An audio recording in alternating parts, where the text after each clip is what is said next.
Oops. Copy link.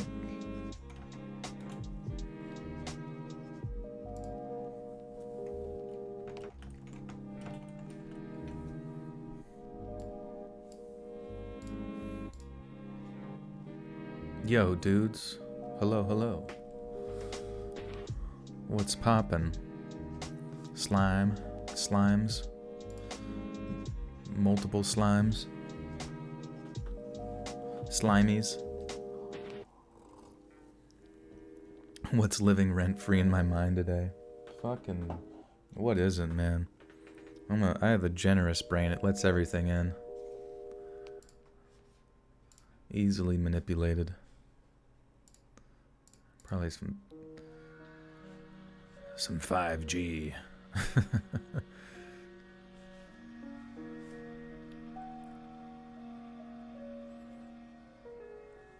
The music, yes, the music is Warm Summer Nights, instrumental hip-hop. You're going to want to look that up on YouTube. It's part of a mix. Daniel, I'm your favorite narrator, thank you. I'm glad I get to have that honor. Van, you eating some dino nuggets right now? Yo, this is the vibe. This is the vibe right here. Where else are you gonna be vibing? This vibalicious. Vibing so hard, I'm gonna need you guys to click like. Stop what you're doing, click that like button. Share this out. All that good stuff. Fries in the house. A lone mod. A lone mod holding off the waves of ravenous fans. Can he handle the pressure? Dudes and dudettes. Is there a female version of dudes? Isn't just everyone a dude? He's a dude. She's a dude. Me's a dude. 'Cause we're all dudes, yeah. There's really nowhere else on the internet right now to vibe other than Let's Read Stream. That's all you need to know. You already know. Holly, thank you for the likey like. Tree flesh. A pound of tree flesh. OxyClean says, I just rebought Minecraft after losing my account many years ago. I'm gonna have a great night listening to Let's Read and playing Minecraft. Hell yeah. The nice thing about Minecraft is even if you lose your account, it's always another morning rises, another sun rises in the east, and another creeper is right there to blow up all your shit. Yvette, what is up? Just saw my tweet, thank you. I'm glad my tweet head has made it to all of your beautiful eyes. Shayla Selman with the first donor of the night with the $2 says, glad I caught a stream. Well, Shayla, welcome. Thank you for the 2. And Son with the 3 says, always look forward to these streams. Thank you. You're welcome, Son. Hope I'm pronouncing that right. How many stories tonight? Well, I'm pretty stoked. Tonight's going to be sweet. We got 6 unsolved mysteries. This is going to be more of like the documentary style stuff. If you guys are familiar with Volume 1 of this series, we had a lot of fun, a lot of interesting stuff. Am I gay? I am not. Is it spelled? Yep, Joel, Joel, you got it. Joel, whatever you want to say. Let's Read. Doink Daddy, all up to you. Someone donated 5 earlier? Did I seriously miss that? Oh my god, dude, Welks. I'm so sorry. How did I miss that? Welks with the 5 says, hey, what's up, dude? Unless I said it and completely spaced. My brain is known to do that. Welks, it's good to see you. Welcome back, man. Thank you. And Katsuki Mills with the big $20 donation right out the gate here. Says, hello. Glad I could finally make it. My schedule has been crazy because I work nights now. Work from 6 p.m. to 7 a.m. Damn. Well, thank you so much for the 20. Yeah, I used to work nights for like 5 years. And, you know, usually it's pretty chill, but it's not an easy lifestyle for sure. Yeah, I gotta give Welks credit on the first dono. Sorry about that. But thank you again for the 20. And Laura says, it's me, what's poppin', Joel? Pat Pradeep for me. I would. He's pretty funny. He's like in a laying on his back position, sprawled out on the bed. He's got his spots picked out for the stream. The real question is, do you? Are you getting comfy? Oh, there's Hannah. Hello, hello. Hannah, banana, scramana. Bone Daddy. Bone Daddy. Do your Chill's voice. I feel like eventually Chill's gonna come to my house and choke me out. Top 15 choke out holds. My top 15 murder list. Number 15. Let's read. He can't stop doing my voice during his stream, so I had to take things into my own hands. I've been locked up in his basement for too long. I will exact my revenge. Joseph Rago with the junior with the 10 says, I dropped your name with Mortis Media, Raven Reed's Daughter of Darkness. Oh, hey, thank you. I don't know how far my name makes it in that circle of crew, but I certainly hope they paid their respects. No, thank you so much for the 10, Joseph. I do appreciate that and the kind words. You missed your voice to spook my nights and make them lovely. Hey, I'm here for you. Get ready to be spooked. Spookied. Carrie, what is up? Plot twist, Joel is Chills. I am the true Canadian. Marie. Hello, hello. Bat Wolfman, what is up? That's a cool name. Shout out to Crystal Rex. It sounds like Johnny Sins, but like the opposite. Oh, you're gonna start your statistics homework. That sounds... Statistics are beautiful. They can be used to tell you a lot of info. Doing some schoolwork while listening to Joel, aka Let's Read, aka Buttersock Cult Leader. Your leader has arrived, and he demands butter for his socks. But why? Why does he want butter for his socks? It doesn't matter. It's a cult. You just do what's told. Black Pearl, you just reached 50 subscribers. Nice. Yeah, it's an exciting time when you first start,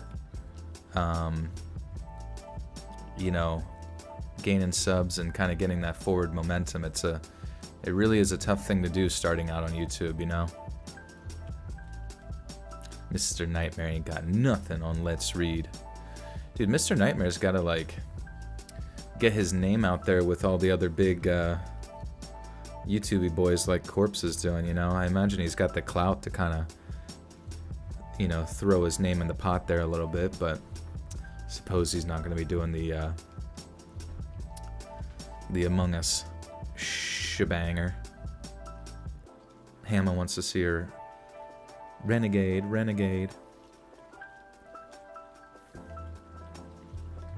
did I start YouTube? I started back in 2014. Dems was simpler times, I'll tell you what. It's crazy. And it's crazy because me and Mr. Nightmare literally started a week apart from each other. It was just that I think he was aware that, you know, within the reading realm, that creepypastas and that kind of like horror narration existed, so that's kind of how he started his channel. And he was actually, I think, the first person to do true scary stories, and that really blew up for him.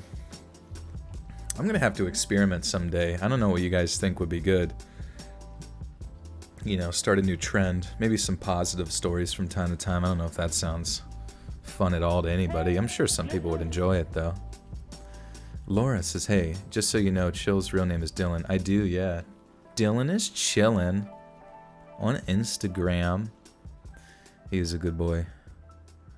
He's on. I could honestly say he's a friend because every time I've talked to him, he's always been super, super awesome. And there was one time we even did like a 2-hour call where we just talked about YouTube stuff, and he's just just as nice over the phone as he is in his videos. Crazed Anime Hunter with the 5 says, your voice is saving me from fatigue on shift right now. It gives me energy. Thank you for the hard work. Well, I'm glad. A lot of people say they fall asleep to it, so I'm glad I can keep you trucking along there. I know night shift can be a drag from time to time. But thank you for the 5, Anime Hunter. Anybody got any good animes for Anime Hunter? Hey, Wendigo. Archon 1010 with the 5 says, getting ready to do some galactic cartography with the perfect ambience. Galactic cartography. So you're making maps of the galaxy. Is that something that... Or are you doing... Is that some Zodiac stuff? Or is that in a video game? Or is that legitimately a new profession? Because I would not be surprised. Renegade, renegade. Dylan is chillin' is now Dills.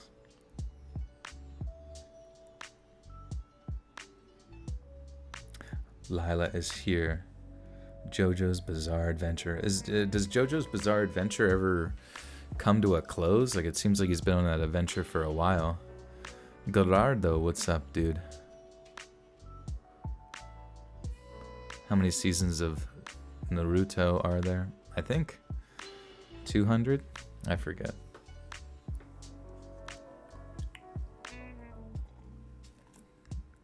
Oh yeah, we haven't seen Alex in a while, or yeah, head moderator. He's really missing out on his duties. Where can you send material? You can send it to reddit.com/r/letsreadofficial. All linked down below. Follow my socials at Let's Read Creepy on Twitter, at letsread.official on Instagram. But yeah, submit your stories there, or if you would rather do it over email, you can do letsreadsubmissions@gmail.com. Joel is Renegade stuck in your head from TikTok now. Renegade, renegade. Smena smade, smena. You ready to see my lemonade? Lemonade, lemonade. You ready to see my lemonade?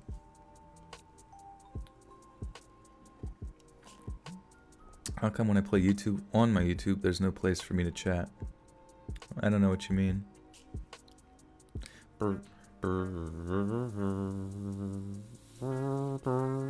anybody get the PS5? Did anybody get the PS5? I hear they're like really hard to get. My roommate was really stoked about that, and he did not acquire one, unfortunately, because of sort of chain of command. Lilith, thank you, thank you. The original Night Stalker was finally identified, caught by police. His name is Joseph James D'Angelo. Recently? It's crazy. Sierra Garta. I don't know how to say that, but thank you for the 5s for Pradeep treats. Thank you. Yeah, he'll be excited for that. Now he's all curled up in a ball. He switched positions. You got the PS69. Good. You from the way, way future. Do you think PlayStation will... Do you think Sony will even be around to have a PS69? When was PS1? That was the 90s, right? So a PS69 would be... Okay, it's 2020. 30 years.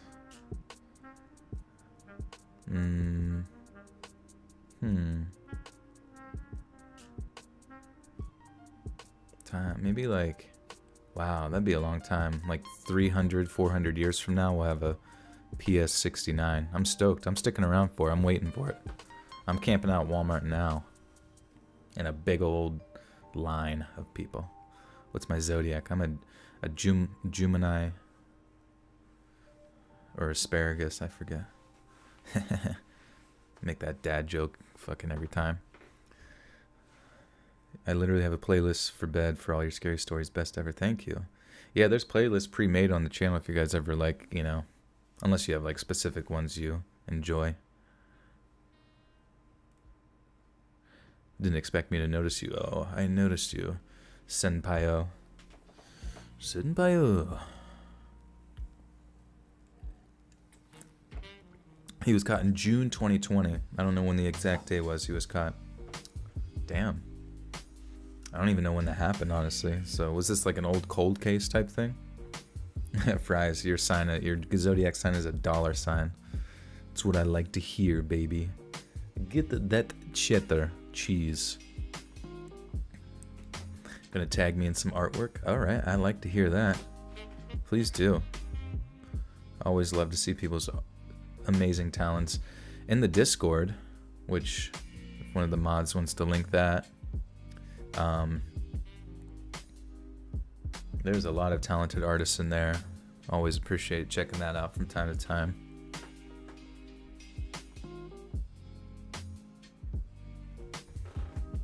Dad, I'm on Patreon. Okay, thanks. My day was pretty good. It was very uneventful, to be honest with you.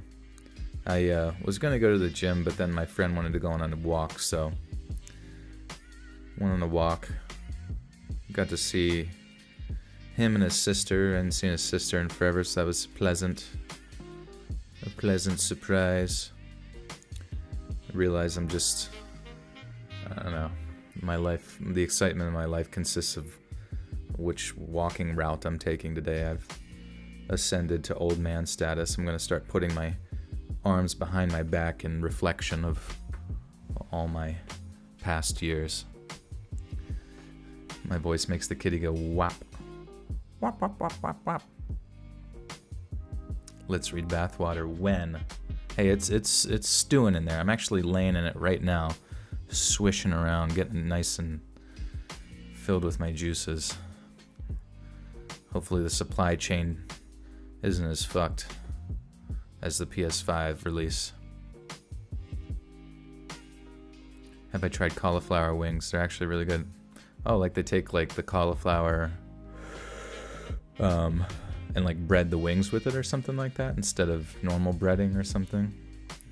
Or do they just like shape it in the form of a fucking wing? That would be interesting. Did I ever take that walk yesterday? I don't think so. It's cold now. It went from being fucking hot as shit to cold as shit. Wish I knew more about the weather. Like how pressure systems work and all that kind of shit. Sunny with the 2 says, how many stories you got for us this time? We got 6 unsolved mysteries coming your way. These are going to be interesting. I guarantee you so. Prep your booty holes because we going in fist first. Sorry, that's a little scary. Apologize. It's the butter toes. I hope y'all know I'm the one who started that trend. I said he melts my butter. Was it really? We got to keep track of you. You're part of the cult lore. When they write books about this, you will be one of the first disciples.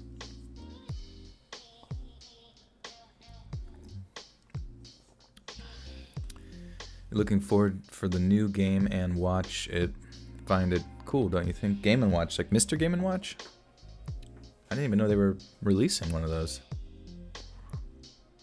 I'm from Pennsylvania.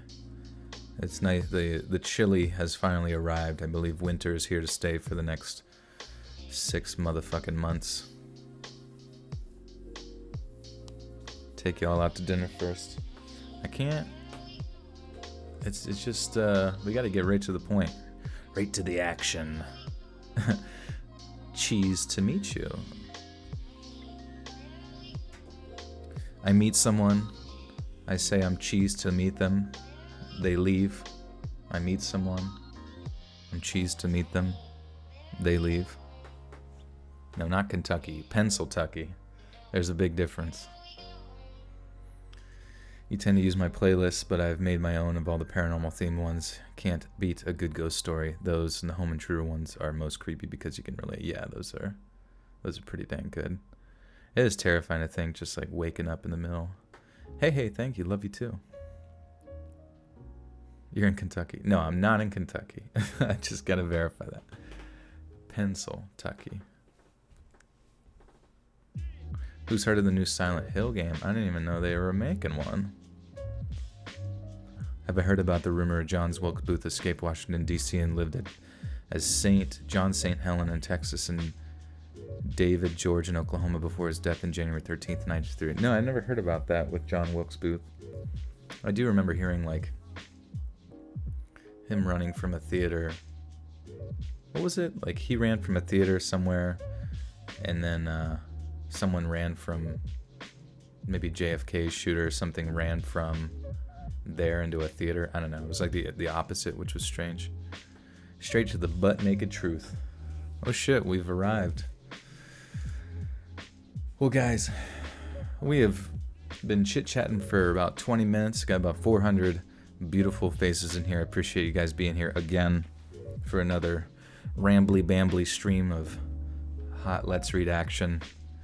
Like I said, we got Unsolved Mysteries Volume 2 coming right into your ears here momentarily. Got 6 of those. If you haven't already, click that like on the screen there.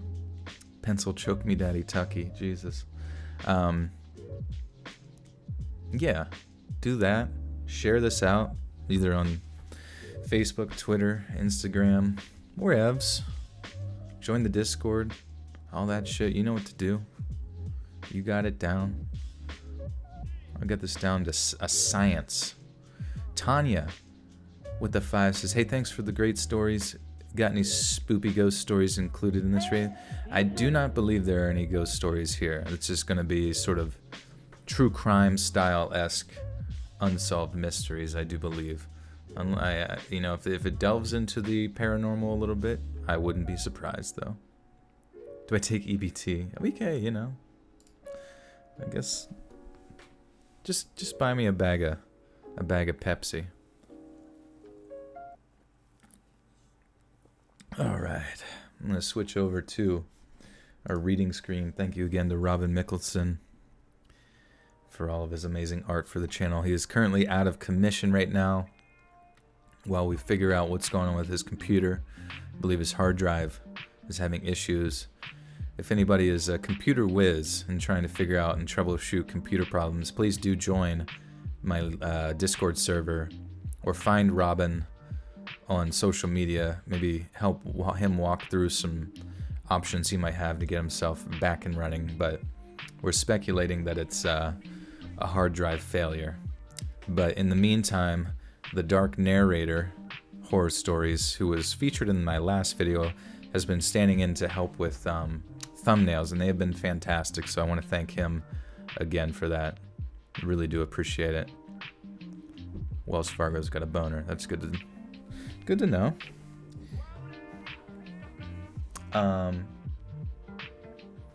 You know what I need to do is get a water, because I did not grab a water for this stream. I apologize. You know me, I get a little dry in the throat, so let me go to that real quick. I'll be right back. You guys talk amongst yourselves.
Okay, can y'all hear me? Alright, yeah, I think we're good.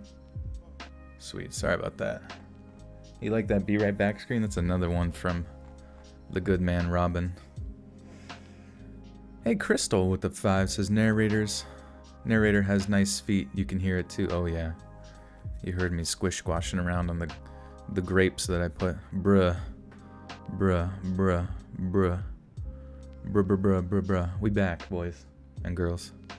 Dudes and dudettes.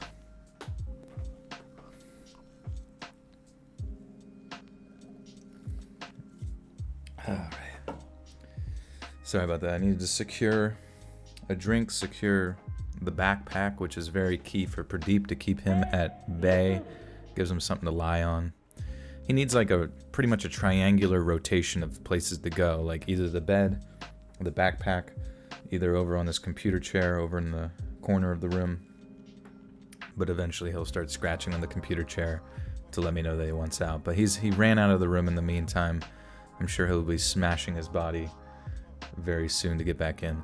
Stephanie George with a 5. Thank you, Stephanie. Just at me if you have a message that you want to add to your dono if you missed that opportunity the first time there. And Sean L with the 2 Canadians says, much love from Canada. Oh, Canada. Thank you guys. I really do appreciate it.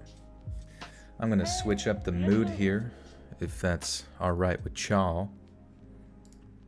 With y'all's. If I can find it. Doom. Downloads. Iron Cthulhu Apocalypse. Audible only to iguanas. We about to get spooky. Should do a twerk live stream.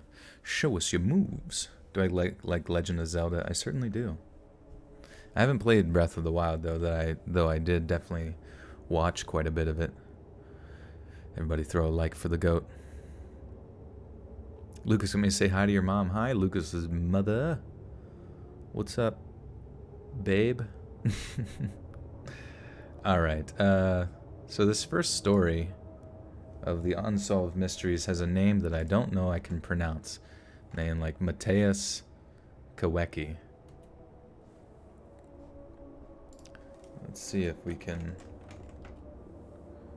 How the hell to even say it? I might have to reference somebody else's videos. This is from Merc. The Merc YouTube channel. Give credit where credit's due. How do I watch every Naruto episodes? I guess you're gonna need like 200 TVs and just run them all at the same time. Merc. Nice opening. I'm sure that'll be the first name. Mateusz Kawecki was a 30.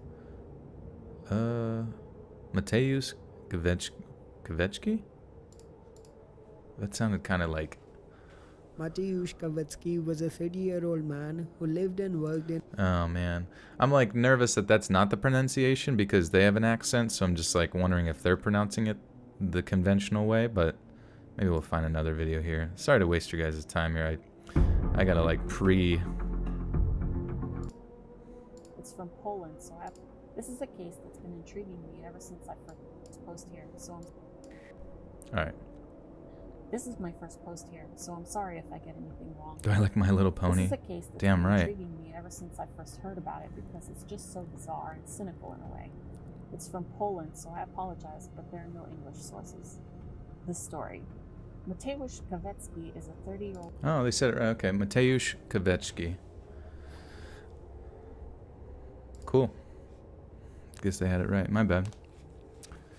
Is this the Bible reading channel? Long ago, I believe I had read a few chapters until I kind of found the true scary story niche. Okay, gotta do 10 seconds in silence and we'll kick this off. Oh shit. The village of Hutko. I hate, like, all these places are so hard to pronounce. Let's just see. Architect with the 7 Canadian says, if I end up falling asleep, I will catch up on Patreon tomorrow, but you have a good night, guys. Thank you, Architect. Thank you. I really appreciate it. Well, you know what? We're gonna roll with it, guys. Joel's Horror Bible. The Neon Bible. Hey, listen!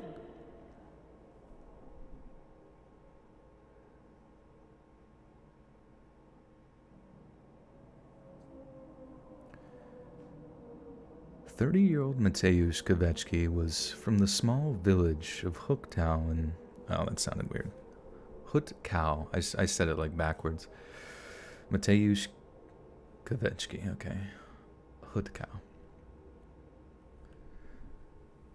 30-year-old Mateusz Kawecki was from the small village of Hutkau in southeastern Poland. In 2018, he and his father were living and working as a construction worker in the German city of Hanover, and had been doing so for around 5 years. Migrating over the border to Germany put a lot of strain on Mateusz's relationship with his long-term girlfriend, who was pregnant with his child, and living a small... Lipia Gora. I'm just going to highlight it and see if I can find the... honestly, it's just such a huge waste of time. Like, I'd like to find the pronunciation. I wish that there was just, like, you could type it in and there was a fucking... You would think with Google that there would be, like, quick, easy access to pronunciation of pretty much everything on... Does anybody know, like, a good website for that?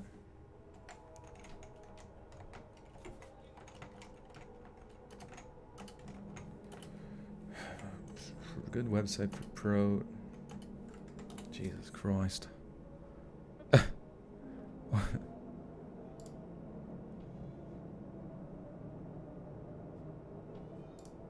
Maybe I don't know. It's, Webster's Dictionary. Sometimes you can type in like a definition of something and they'll have it.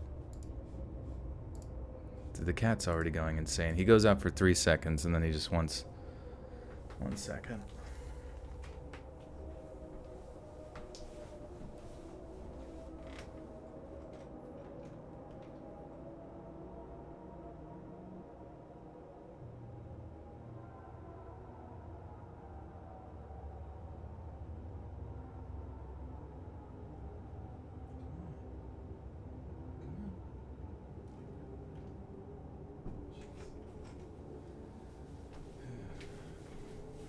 Like he begs to get in, but he like wants you. He like begs to get in, but he like wants you to like beg for him to come in after you open the door. Like he sits there, it's like, what?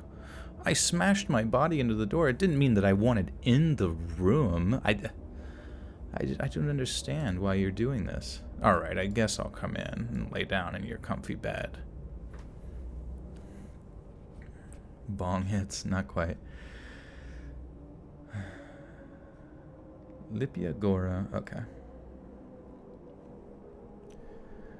Migrating over the border to Germany put a lot of strain on Mateusz's relationship with his long-term girlfriend, who was pregnant with his child and living in a small village named Lipia Gora in northwestern Poland. Mateusz... Dude, oh my god. He's just like jumping around on shit. He's insane, man. How do you distract your cats while you have shit that you have to get done and you can't make lots of cat noises into your microphone? Anybody have that exact problem?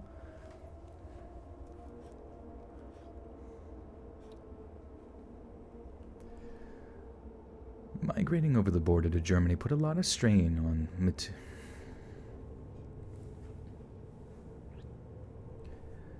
Migrating over the border to Germany... Dude, fuck me, dude. I can't. Now I'm like out of fucking focus and my voice is cracking. Catnip, yeah. He would go insane for catnip.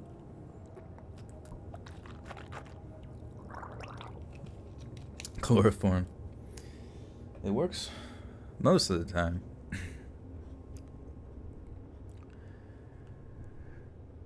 Migrating over the border to Germany put a lot of strain on Mateusz's relationship with his long-term girlfriend, who was pregnant with his child, and living in a small village named Lipia Gora in northwestern Poland. Mateusz was desperate to be the best father possible, hence why he has uprooted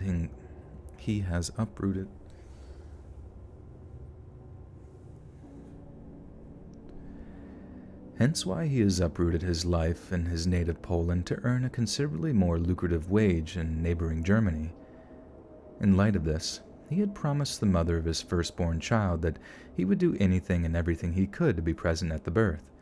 Then, on March 28, 2018, after a long 9 months of pregnancy, Mateusz got the phone call he had been waiting for. The mother of his child, who by that time was his fiancée, had just gone into labor. Mateusz jumped into his 1998 BMW 525 and took full advantage of the absence of any legal speed limit on the German Autobahn to tear across rural Germany in the direction of the Polish border and his fiancée, Lipia in Lipia. It's such a fucking long sentence.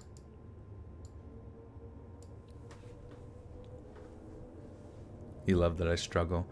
It just, yeah, I think like it's like more of like a stimulation thing where I'm like trying to figure this shit out, and then like I'm like worried, you know, like that I'm boring or something like that, because the chat is like, you know, you got a lot of people to like keep entertained, and then it's like, and the fucking cat wants attention, and it's literally only like one, not even an issue, but then all of a sudden I get like a mild, I'm a long sentence, I know.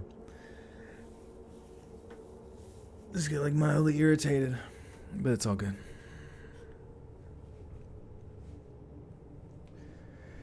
Mateusz jumped in his 1998 BMW 525 and took full advantage of the absence of any legal speed limit on the German Autobahn to tear across rural Germany in the direction of the Polish border and his fiancée in Lipia. It was 11:30 p.m. when he got the news, and at a 402 miles the drive. Okay.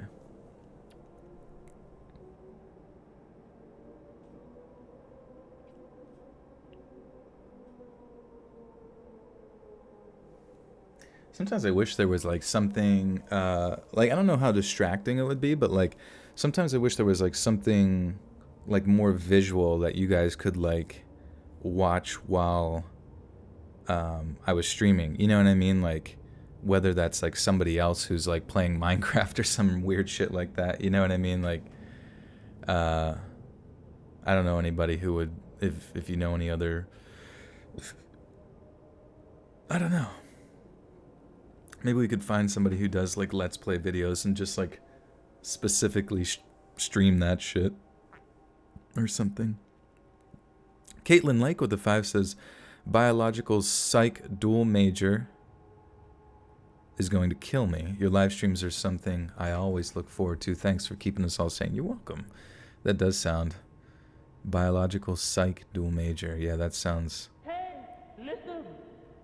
Maybe you can help us figure out why we're all insane.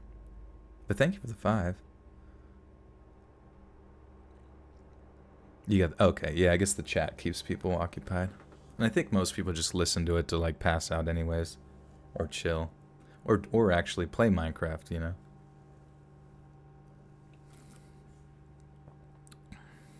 People can watch me who's never done a backflip try to do a backflip. Dude, backflips are scary.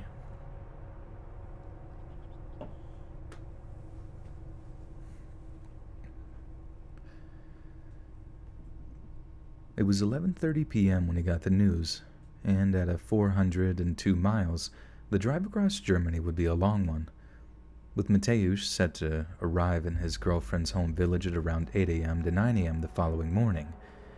Yet despite his dedication to be there at the birth of his firstborn child, Mateusz never arrived in Lipia. When later questioned by investigators, Mateusz's father claimed that he received a call from his son on the morning of March 29th.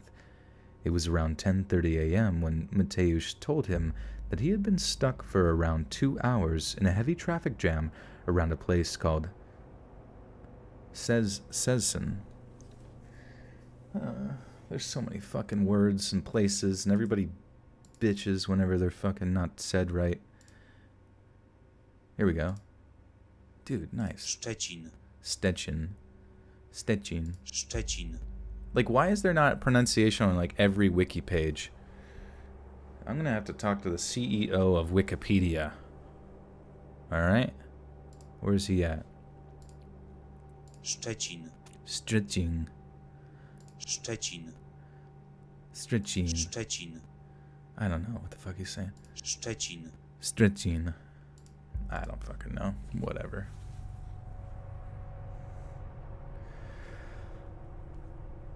It was around fuck.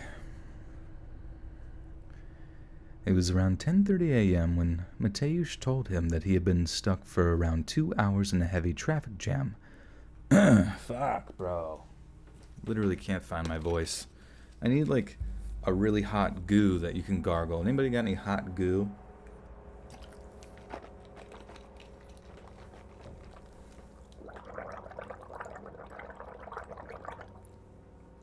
I found some. It was in my pocket. I'm just gargling that. It was around 10:30 a.m. when Mateusz told him that he had been stuck for around 2 hours in a heavy traffic jam around a place called Sit. I have no fucking clue what the fuck this says. Szczecin? Szczecin. What is that like pronunciation? Like, how does anybody learn a language? Szczecin. Szczecin. Stretching. Stretching. Szczecin. Stretching. Stretching. I'm just gonna say stretching. Stretching. It was around 10:30 a.m. when Mateusz told him that he had been stuck for around 2 hours in a heavy traffic jam around a place called Szczecin, a town on the Polish side of the border that's just over 100 miles from Lepia Góra. At around the same time, Mateusz also...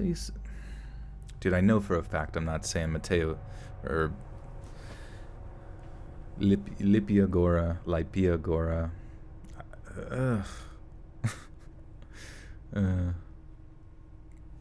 Whatever. The people who like type in like that's not how you say shit in the fucking comments, like in actual videos, I understand where they're coming from, but they also can eat shit. Like if you type that into a thing, like if you type it in now, I can understand because I can change it. But when you type it into a video, I guess that I don't mean that you have to actually eat shit, but you know what I mean? Like, it's like, what am I supposed to do at that point? Caitlin Lake with the $10 Reno says, also low-key been a lurker for years now, paying up for the loitering. I've been seeing you bumming in the corner for a while. No, but thank you so much, Caitlin, for the 10. I appreciate it. Fight them. Dude, some comments, they do make you want to fight. Honestly, I am really thankful that most of the community is pretty positive. Like, because I'm sure you guys have gone to like other YouTubers stuff, or say you were like Rice Gum, you know what I mean? Something hypothetical like Rice Gum, or fucking back when Leafy was a thing and wasn't kicked off of YouTube. Like, that was just I mean, he was toxic in general. But imagine if all you ever saw all day, every day, I'm sure you would just turn off comments. But like some of the negative shit that people say about people, like, that would suck a lot of wiener. You know what I mean? Like, it would just be no fun to like constantly read negative comments all the time. And I get triggered by like everything. Well, I don't actually get triggered, but like it's just annoying. The haters.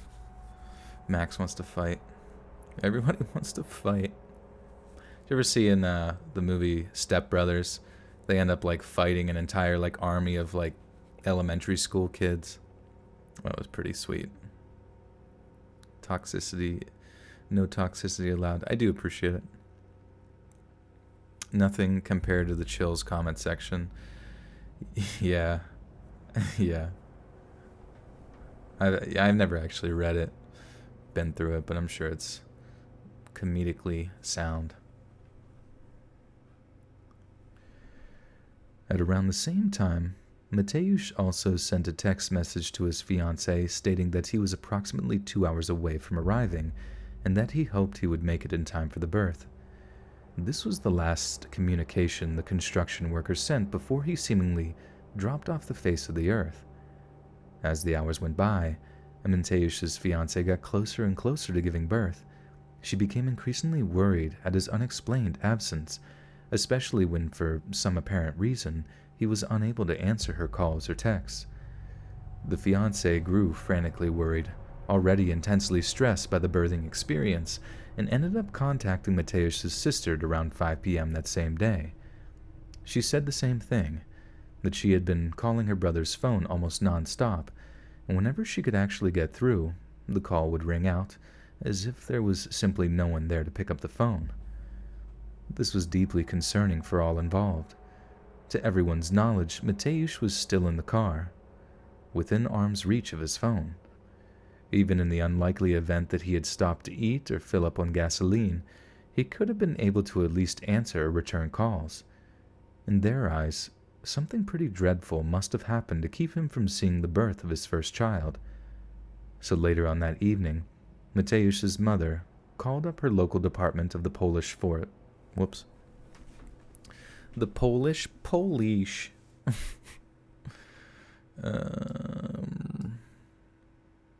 Can we get a Let's Read OnlyFans? Yeah, does anyone here have an OnlyFans? Because I actually thought an OnlyFans would be really interesting. I don't even know. Can I even promote that on YouTube? You know what I mean? But like, if I were to do like erotic readings or something, you know, because people have been asking about that. I know I could do it on Patreon, but like, couldn't you totally see that like being on OnlyFans? You know what I mean? And like starting one, but I didn't know if like on OnlyFans like you had to like show, you know, wiener pics or some shit like that. Somebody do some research on OnlyFans and figure out what we can do.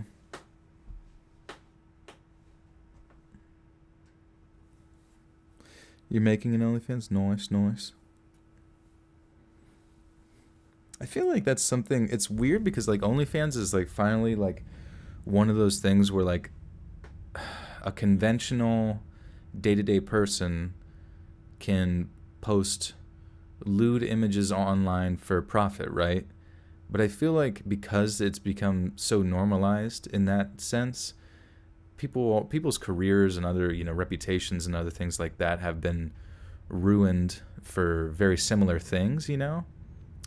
That I feel like, how do you keep that stuff private? Because I feel like it eventually would invade your personal life, you know, to an extent. Like somebody would like at your work was like, dude, she's got an OnlyFans, bro. Like, and I've got the pics, you know. Like I just feel like it'd be so hard to avoid that kind of like unprofessionalism breaking through all that. IJ, I talk with the two says, hey, you. Thank you, IJ. It's good to see you. Ramtab with the 5 says, Wine Operator has the best OnlyFans. Wine Operator. Okay. Hey, listen. Sex work has to be destigmatized.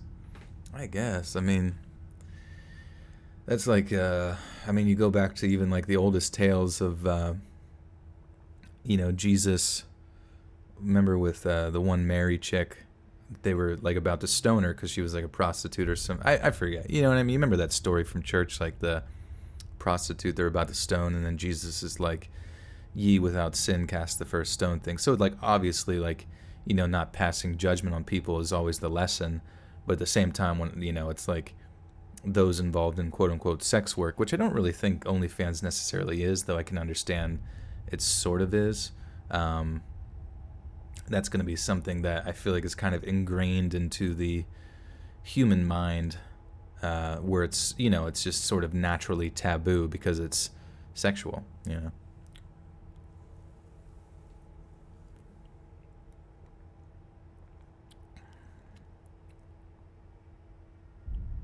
That one married chick. Was it Mary Magdalene? Or because there was a few Marys in that old Dare story.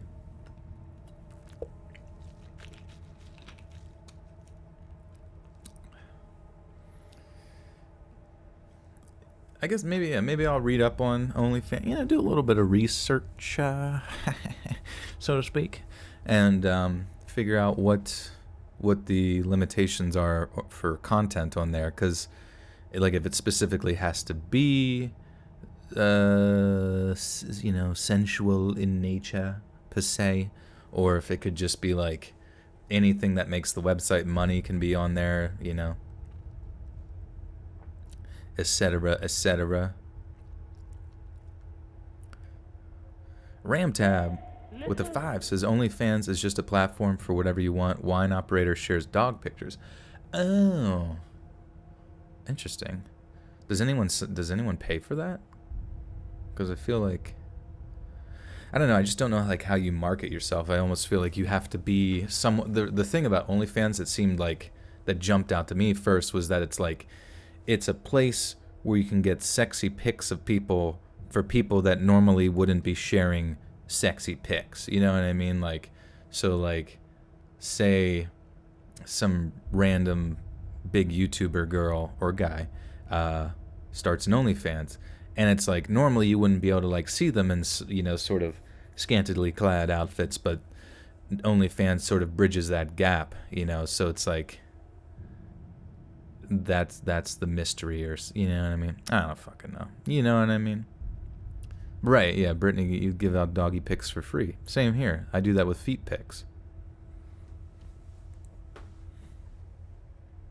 Been doing it wrong this whole time. You should have been. Somebody could have been paying money for those puppy photos.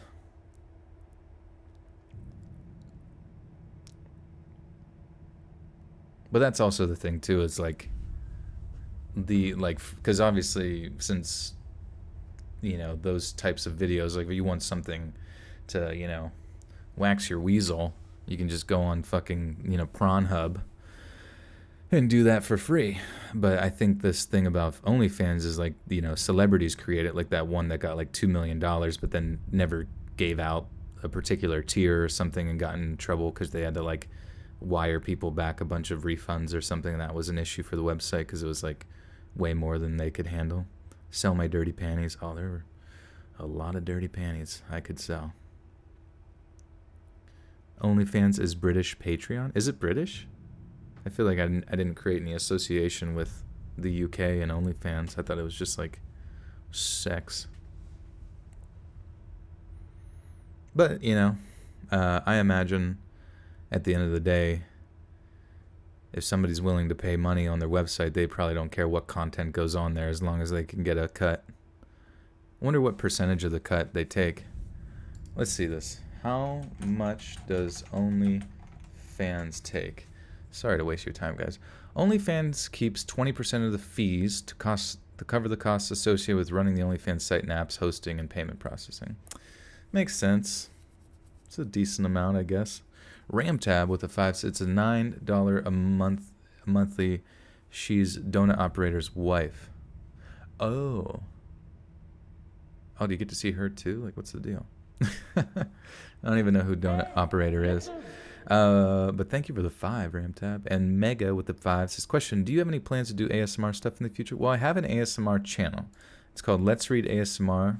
It's a very similar avatar to this one. You'll be able to find. I got about four videos on there. But I don't have any plans to put anything out on there anytime soon, because I just don't have the time necessarily. But, yeah. I guess I could just do it on Patreon and keep everything sort of, you know what I mean? Like I could do because I almost feel like it would be harder.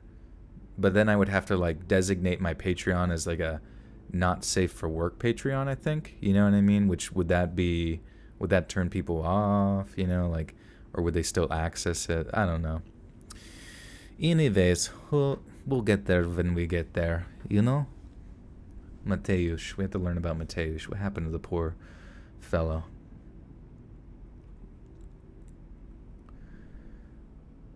So later on that evening, Mateusz's mother called up her local department of the Polish police force, but since he had been missing only a matter of hours, they essentially refused to file a report on her behalf, since it was more likely he would turn up. Yet days later, there was still no sign of Mateusz. His baby had been born, and his fiancée, as well as his family, were worried sick about him. They made efforts to report him missing to police agencies in both Germany and his native Poland, but German law enforcement refused to begin an investigation since their Polish counterparts had already commenced one. One thing that was obvious throughout the entire investigation is the blatantly uncooperative attitude displayed between the German and Polish police. Not only did they seem unwilling to share information or work together in any kind of coordinated effort, but each seemed to take the attitude that it was the responsibility of the party to bear the brunt of the investigative efforts. For example, Mateusz's family asked Polish police to locate his cell phone as a starting point for their investigation, since it was apparently still switched on for a few days after he had initially disappeared. But the Polish police were unable to get a ping off of the SIM card since it was under the control of a German-based carrier. But when they contacted German police, but when they were unable to get a ping, then then when they contacted German, oh, I see.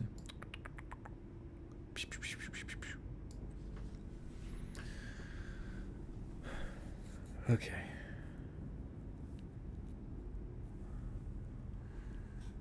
All I want for Christmas is to be banned. Lila, you don't even want to test those waters. Have you seen what banishment looks like? Darkness and gnashing of teeth. Then when they contacted German police with regards to the cell phone's location, they discovered they couldn't be helped either, since they couldn't be helped either. What the fuck does that sentence mean? They discovered they couldn't be helped either since Mateusz had disappeared on the Polish side of the international border. That's weird.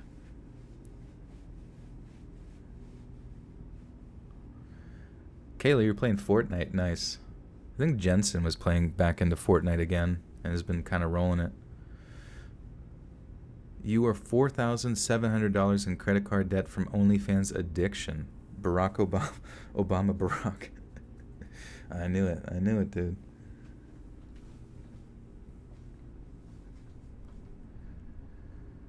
Then, when they contacted German police with regards to the cell phone's location, they discovered they couldn't be helped either since Mateusz had disappeared on the Polish side of the international border.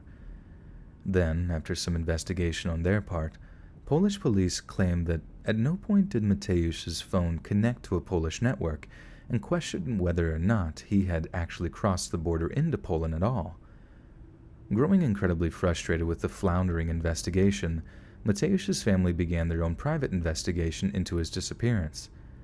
They enlisted the help of concerned friends and family members, as well as private investigators, the plan being to thoroughly and intensely search the entire route from Hanover to La Piagora. They made a point to drive up and down side roads, asking for copies of CCTV tapes at roadside businesses, and talking to employees at gas stations. They took with them pictures of Mateusz, showing them to everyone they could in the hopes of jogging some memories, but not a single person recognized his image, nor could they provide any useful information. 6 months went by, and there was still no sign of Mateusz.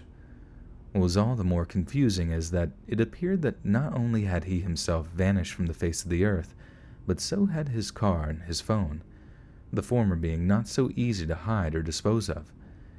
In those 6 months, his family appeared on Polish current affairs and news programs, appealing for information and complaining that the police on either side of the border were not doing nearly enough to find their missing relative.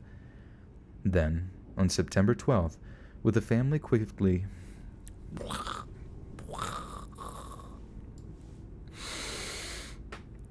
It is weird.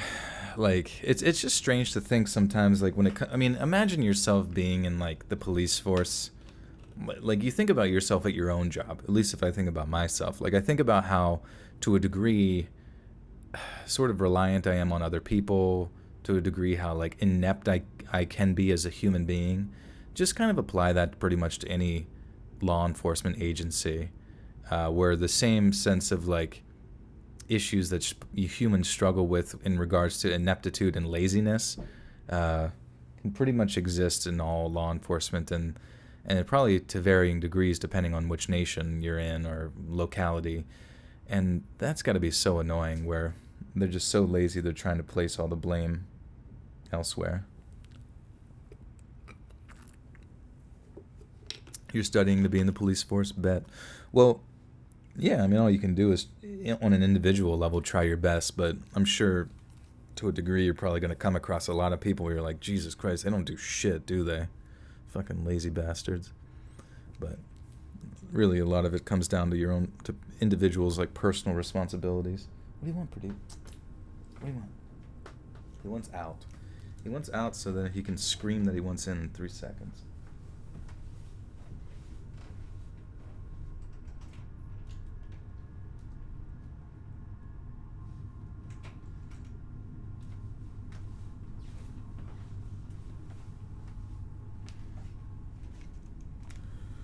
Cheese to meet you. At least he doesn't like meow like crazy. That'd be weird if he just made a bunch of like weird noises while I was like recording.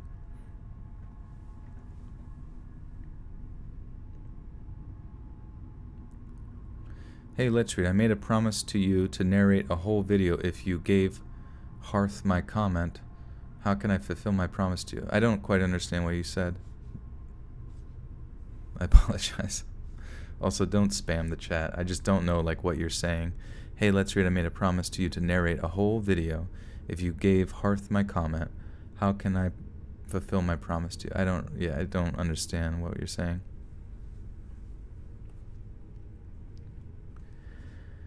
Then on September 12th, with the family quickly... Oh wait, did I miss something? I feel like I missed something. In those 6 months, his family appeared on Polish current affairs and news programs, appealing for information and complaining that the police on either side of the border were not doing nearly enough to find their missing relative. Then on September 12th, with the family quickly giving up hope of ever seeing Mateusz again, a neighbor of his mother called over to their home to ask about the family barn.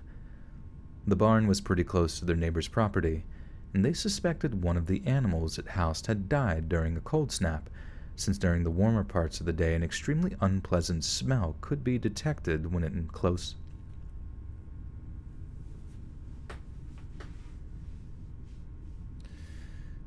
The barn was... Since during the warmer part, the unpleasant smell... A smell of sorts.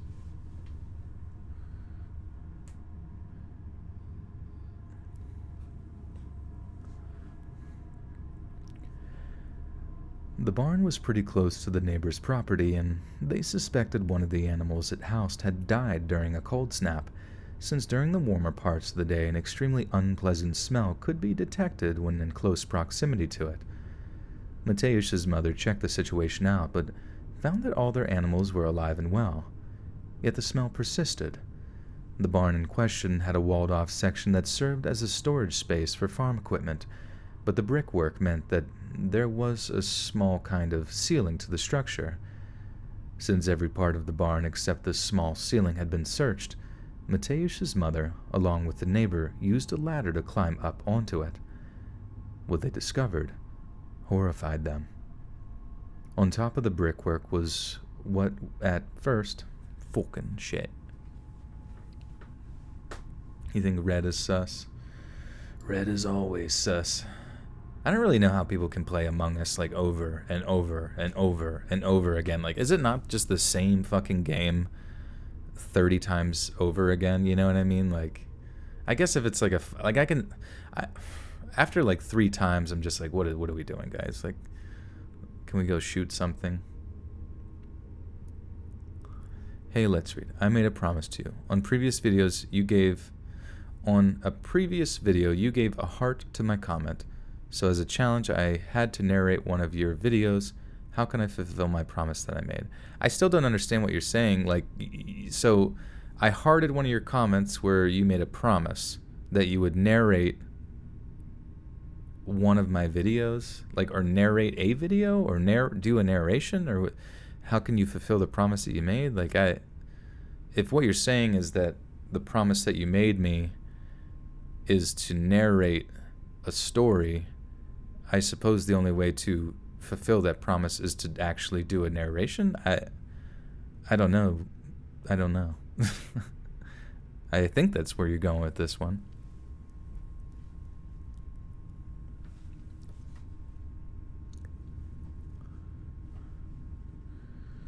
I can kind of understand like why people would want to watch like maybe like Let's Players do it because they already like their personalities, so they're like, oh, they're gonna say something goofy boofy, during a thing. But like, do I have an Instagram? I do, at letsread.official. But yeah, you're starting to hate Among Us. It's like Fortnite all over again. Like even Fortnite, I can kind of understand because it's like a competitive.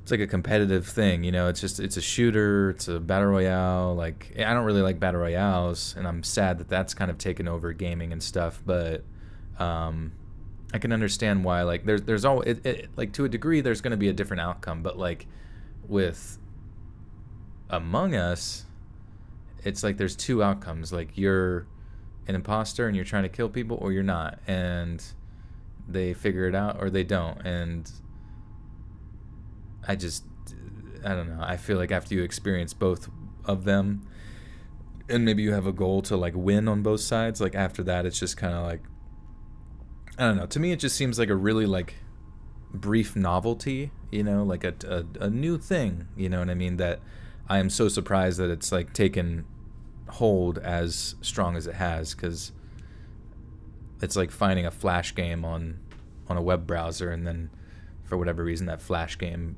gets like 15 million views on one video or something. What do I think of the Spider-Man game? Yeah, I think the Spider-Man games are sick, you know what I mean? The new one with Miles Morales and stuff looks great, along with Spider-Man on PS4 and all that kind of stuff.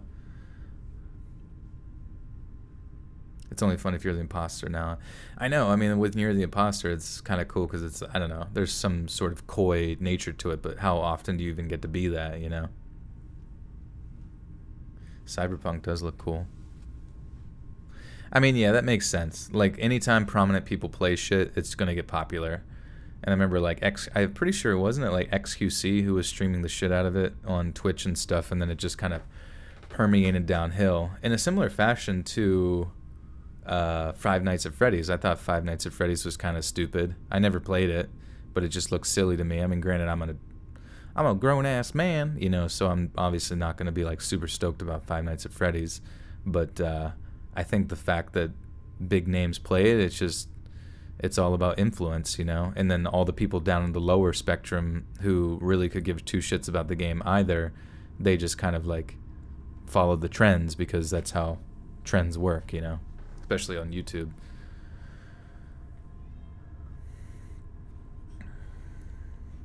Let's Read is sus, probably, is the issue.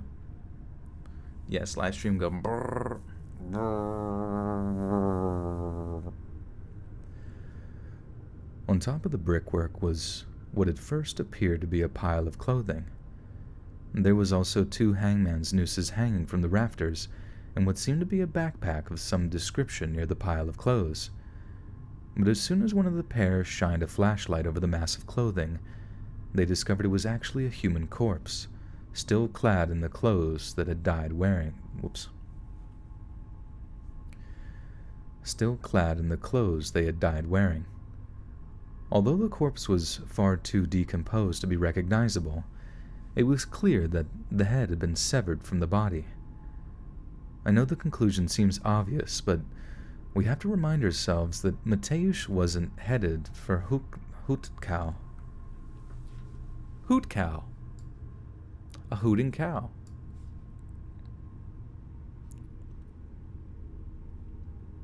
A novelty like Pokemon Go. Yeah, I remember like that was probably like the peak of human connection was when Pokemon Go first came out. Like, never in my life did I ever experience social interaction the way that I did with Pokemon Go when it first came out, where you walked outside, saw some other rando like looking down at their phone, tippy-tapping or whatever the fuck they were doing, and you're like, Pokemon Go? And they're like, yeah, bro, dude. And you're like, dude. And they're like, bro. And you're like, dude, bro.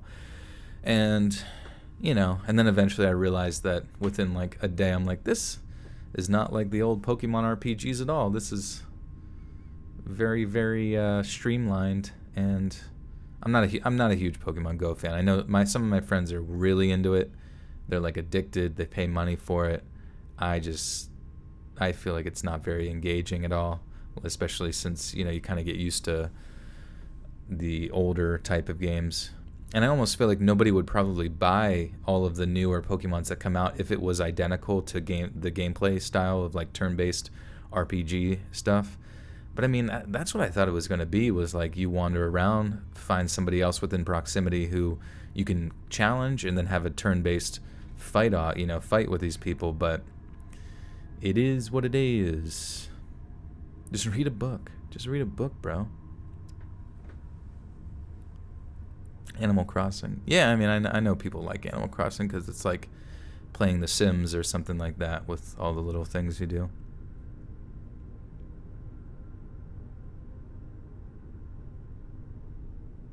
You're 100 years old. Holy hell.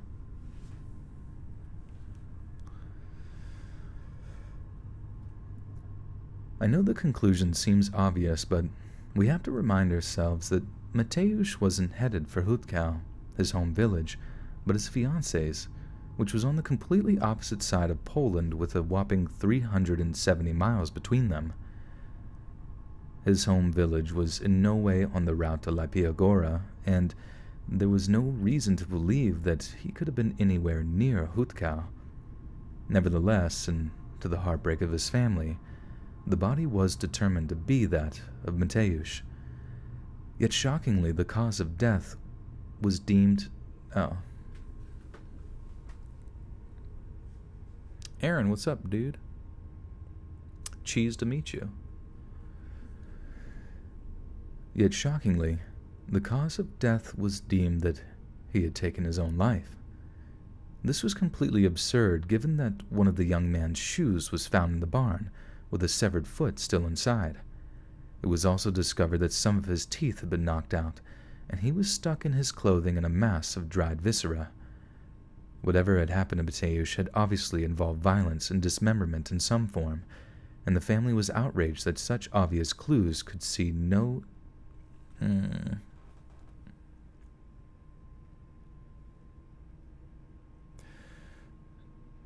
He beheaded himself.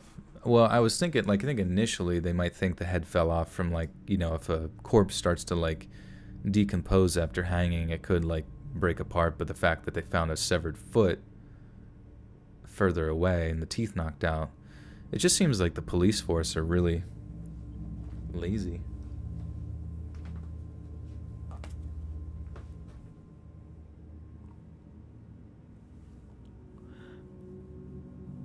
Still in story one, yep.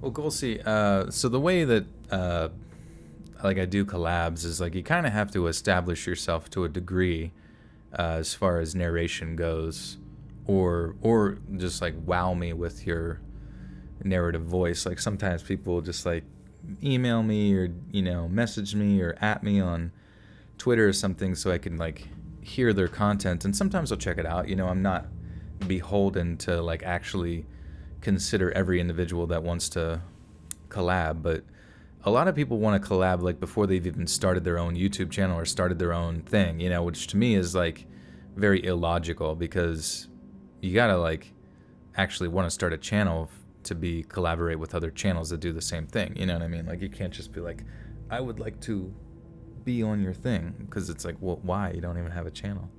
So that would be my suggestion first, is actually start a YouTube channel where you read stuff before wanting to collab with people that read stuff. Classic, why are you shy? Or why are you sad? Whatever had happened to Mateusz had obviously involved violence and dismemberment in some form, and the family was outraged that such obvious clues could see so negligently overlooked. Could see so negligently overlooked, or be so? Probably be so. I should collaborate with Mr. Nightmare. I know. He needs to respond to my texts. Holly, welcome. Alright.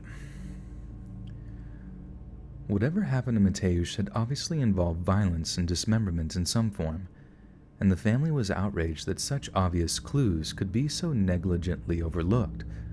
While it's entirely possible for the skull of a hanging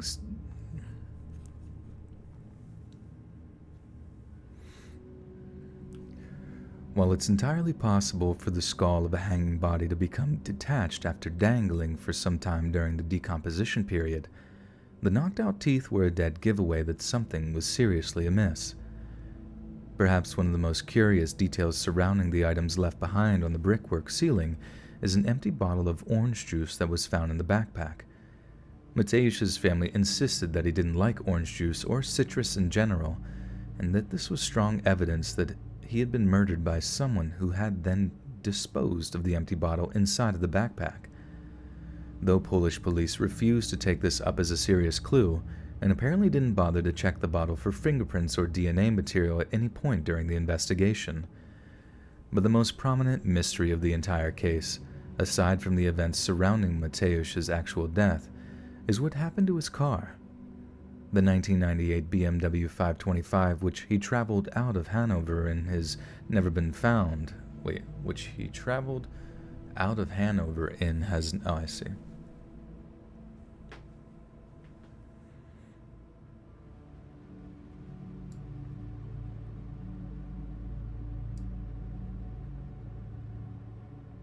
Tabitha, what's up?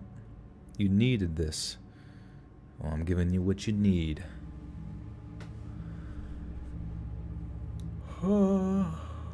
Thank you, Christina. Thank you.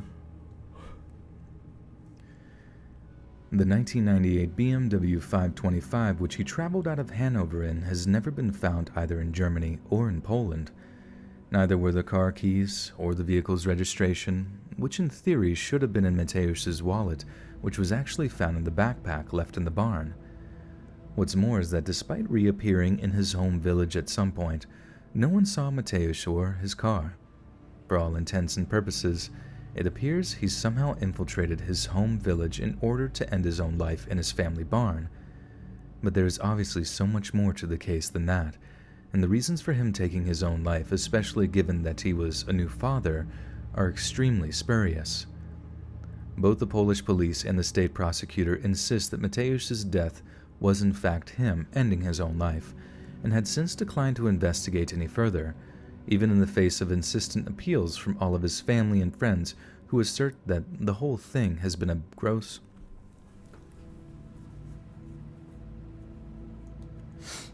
Oh, sorry.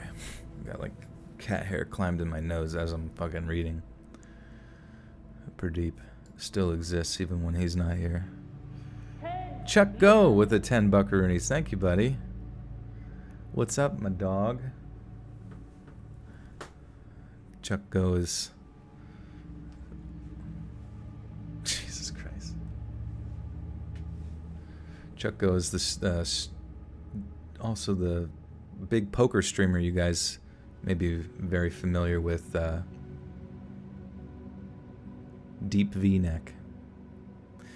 Golsey, Tito says, sure thing, Let's Read. I just wanted to fulfill the promise that I made you, but I'll do that. Thanks for explaining your point in such a cordial manner. Oh, you're welcome, buddy. Yeah. No problem, no problem. Thank you for your consideration. Chuck's doing well in pokies. Is he, he's running hot, baby. He's hot. He's about to be up 3K in the big tourney. Anybody here play any sort of, any poker or any table games like that? Deep V, baby. You're doing couples therapy with your cats. Good. Let them fight. Both the Polish police and state prosecutor insist that Mateusz's death was in fact him taking his own life, and have since declined to investigate any further, even in the face of insistent appeals from all of his family and friends who assert that the whole thing has been a gross miscarriage of justice. Whether or not this is them being in denial over the idea that their loved one did indeed take their own life is another question entirely. But if it were me, I would certainly be suspicious of some of the details discovered by police, and entirely frustrated by their seemingly unwillingness to... Shit. Entirely frustrated. Frustrated? Sandy D with the 5 says, thanks for all the great content. You are welcome, Sandy. Thank you for the 5. Hey, listen.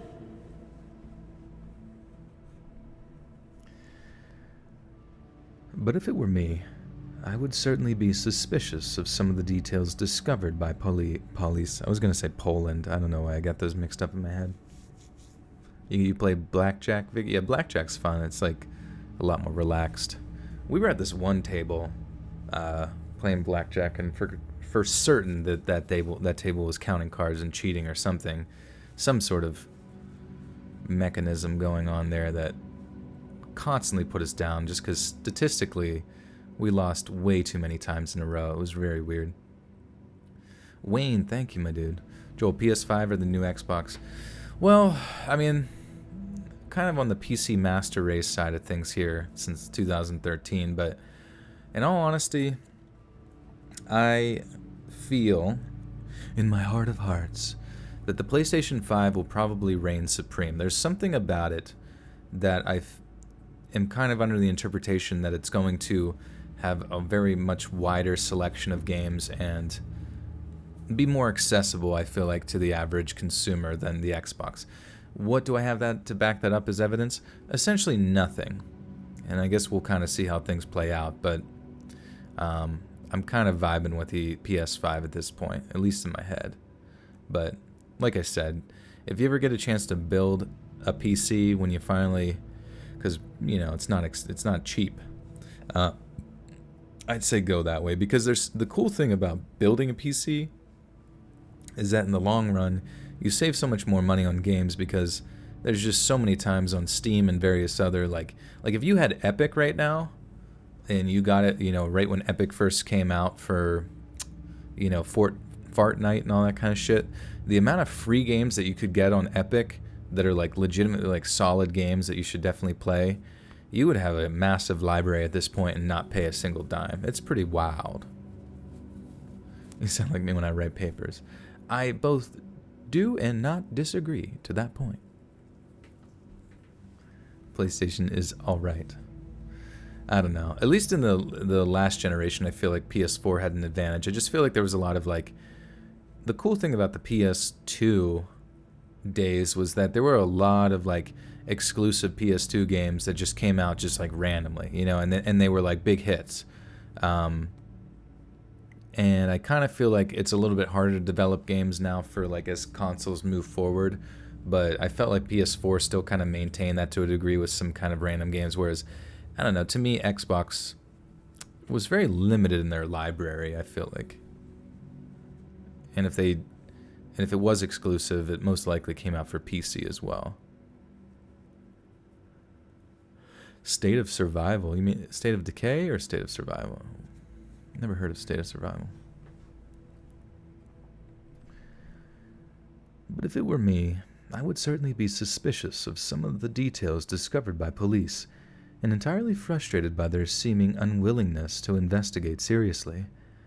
Mateusz was a new father, had a loving fiancée, and was doing extremely well in his chosen construction career, so there's little reason to believe that he had those sort of ideations to end his life. But then again, given the insidious nature of depression and mental illness, it is a possibility that we can't entirely rule out, despite the evidence to the contrary. Given the refusal of the police to further investigate, we may never, ever find out what really happened to Mateusz Kawecki. Fuck, I don't remember that's how you say his name. I'll just say Mateusz. Given the refusal of the police to further investigate, we may never, ever find out what really happened to Mateusz in the aftermath of his immediate disappearance. And if it is indeed the case that he was murdered, and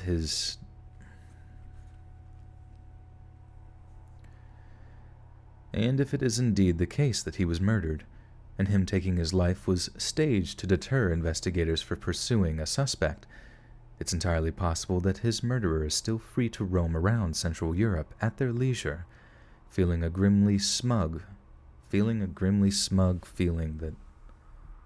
What?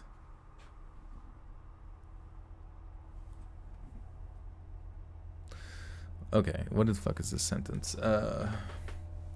Roaming around Central Europe at their leisure, feeling a grimly smug feeling that they have literally gotten away with murder. Okay. The corpse is actually Corpse husband.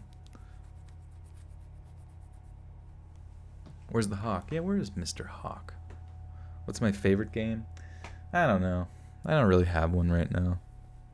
Back in the day, I used to love playing like Battlefield Bad Company 2 and I used to play Rainbow Six Vegas 2, the terrorist hunt mode, for like just over and over again with a few friends, and it was so satisfying.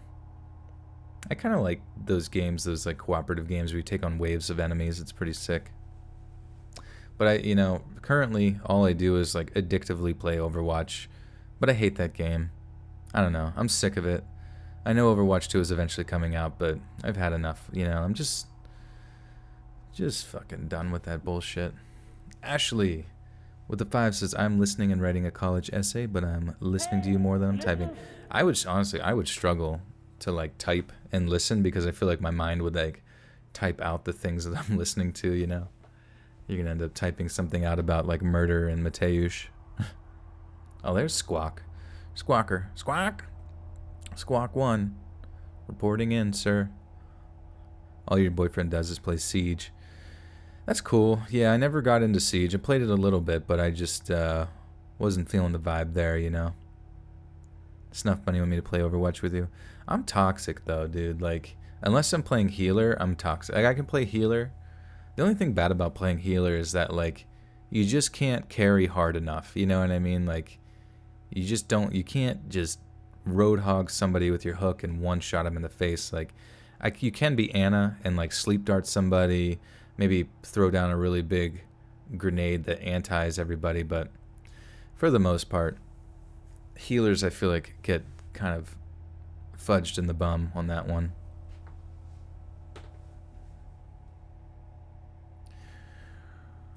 Okay. You're such an asshole, Diva. No, yeah, Diva's sick. I have a lot of fun with Diva, but I get annoyed with like divas who try to frontline everything, and then they just get melted, because it's like that's not really what Diva's purpose is for. She can, like, her defense matrix is good to protect her squishies and taking high ground and like pestering people and then getting in and out and then waiting for her opportunity to strike, very similar to like Genji. But I feel like a lot of people like go in as Diva and try to act like Reinhardt or Zarya or some shit and just get melted, and I'm like, this is contributing nothing. I don't know. I'm toxic, though. And if in... Jesus Christ, what the fuck is going on? And if it is indeed the case that he was murdered, and that him taking his life was staged to deter investigators from his... I don't know why I'm like so fucking tongue-twisted with this last paragraph, dude.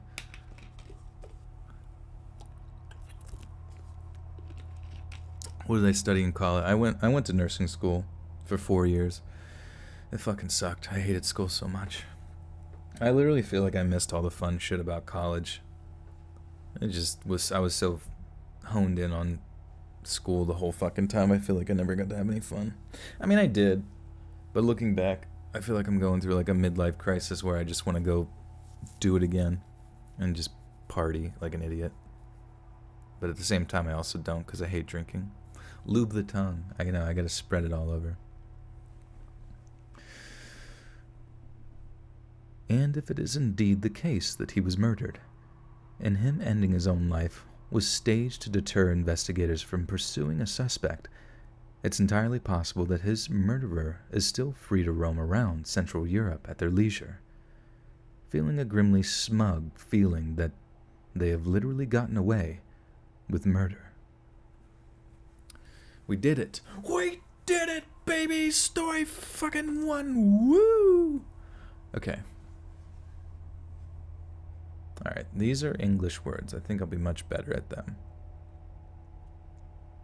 Come to your college, you can party with COVID restrictions. Well,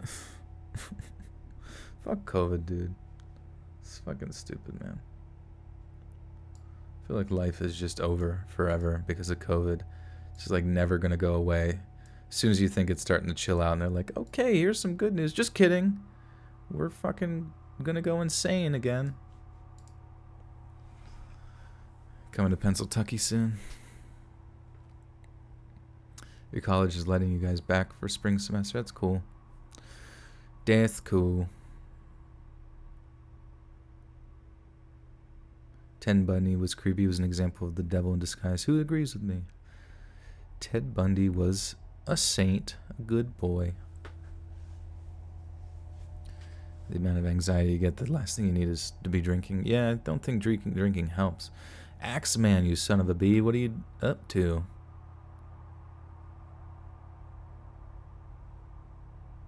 I don't fucking know, man. It's so stupid. Literally the dumbest thing.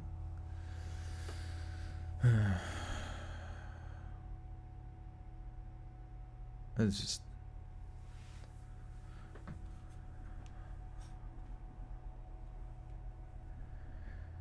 David Glenn Lewis was born in Borger, Tech. Is it Borger or Borger? What the fuck?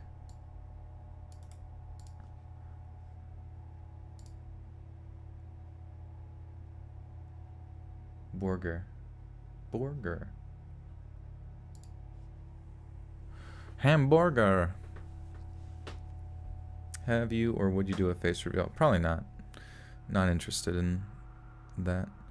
Tell us the unsolved mystery about the guy who unloaded into a toilet only to find it empty when he went to wipe. Whoa. Where did his poop go?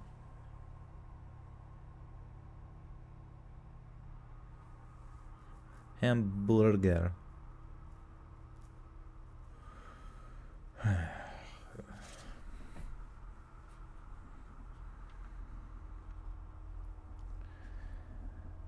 David Glenn Lewis was born in Borger, Texas in 1953, the second of two children to Herschel and Esther Lewis.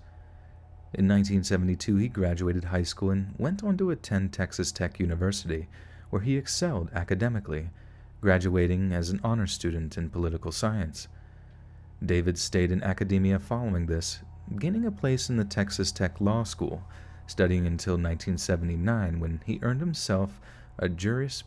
I never saw that word before. Jurisprudence. Jurisprudence? Jurisprudence? Jurisprudence. Jurisprudence. The theory of philosophy of law. Okay. Let me let this cat in. He's crazy. Ah!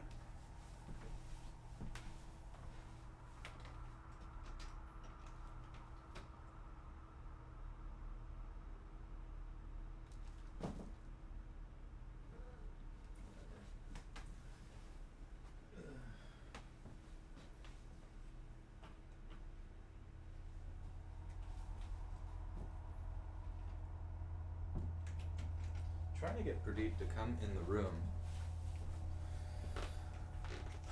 Trying to get Pradeep to walk into the room is literally like trying to catch a Genghis Khan in the fucking Safari Zone. Like, one wrong move. Oh, he ran away.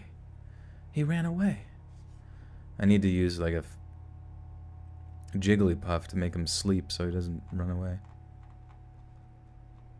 Axman says, can you give us a silhouette reveal? I can use it to fill in the blanks with sections of celebrity faces. We will make you from the ground up, then put you on shirts. Just, you'll find my DNA pretty much in any trucker bathroom somewhere. You just make a clone. Jurisprudence doctorate. Wait, jurisprudence. You just died in Fallout 4? Dude, Fallout 4, I actually have some Let's Plays on my stream playlist of Fallout 4. It's pretty funny. Jurisprudence. And, dude, Fallout 4 is hard. I mean, it's not that hard, but it's like, the most annoying thing about that game is, you didn't save for the past 15 minutes, and oh, you stepped on a mine, and it's like, you stepped on a mine, and it instantaneously kills you, And I'm like, dude, what?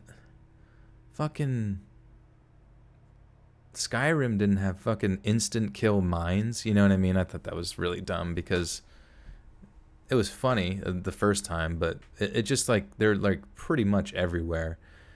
Or you come, I don't know. I just feel like you're way unsafe in the game, in that game, or just like constantly unprepared. I'm a cat boy. This is true.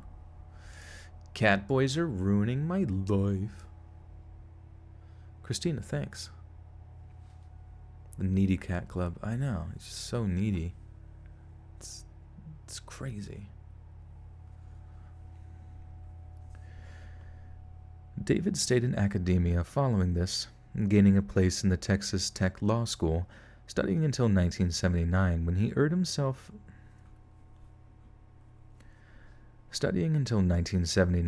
earned himself a jurisprudence doctorate.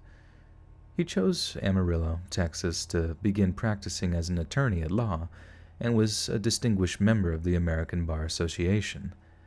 Then, just 3 years later, in 1981, he met and married his wife Karen, who gave birth to their daughter a short time after. David was a steadfast family man and became a pillar of his local community. He was a member of his local church, regularly contributing a portion of his disposable income to its upkeep.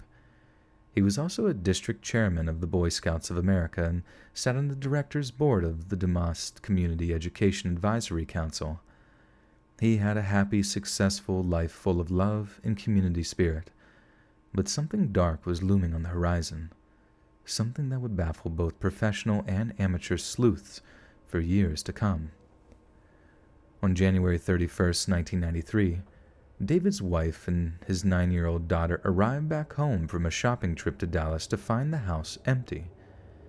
It was Super Bowl weekend, and there was a blank tape in the VCR that had been set to record.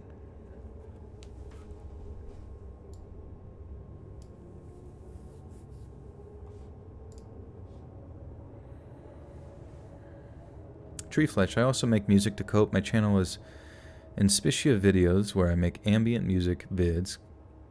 Kind of new, no subs. I mean a lot if you ever watch it. Nice. Yeah, I always appreciate ambient music and stuff. So yeah, guys, definitely if you ever have something creative you make and want to show me, just at me on Twitter or some shit. Check it out. Or email me, you know.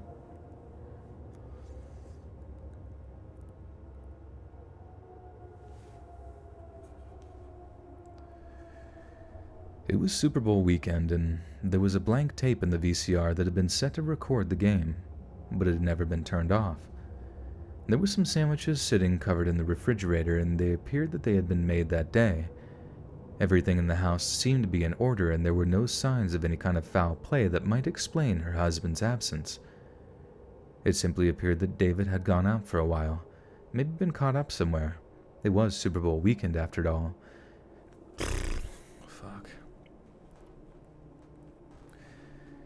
It simply appeared that David had gone out for a while, maybe been caught up somewhere. It was Super Bowl weekend after all. There was every chance he had simply gone over to a friend's to watch the game. However, the later it got into the evening, the more Karen started to worry. David hadn't called, nor had he left any message telling her where he'd gone. By the time she went to bed that night, she was worried sick. The next morning, when he still hadn't arrived home, Karen drove over to Amarillo Police Department to report him missing.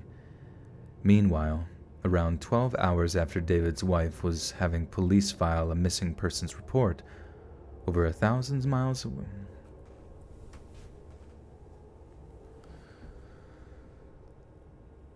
Fuck.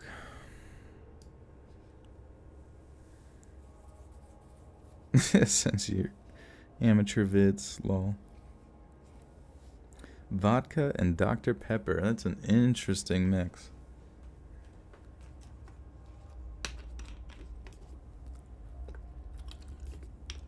Demon Child, hello.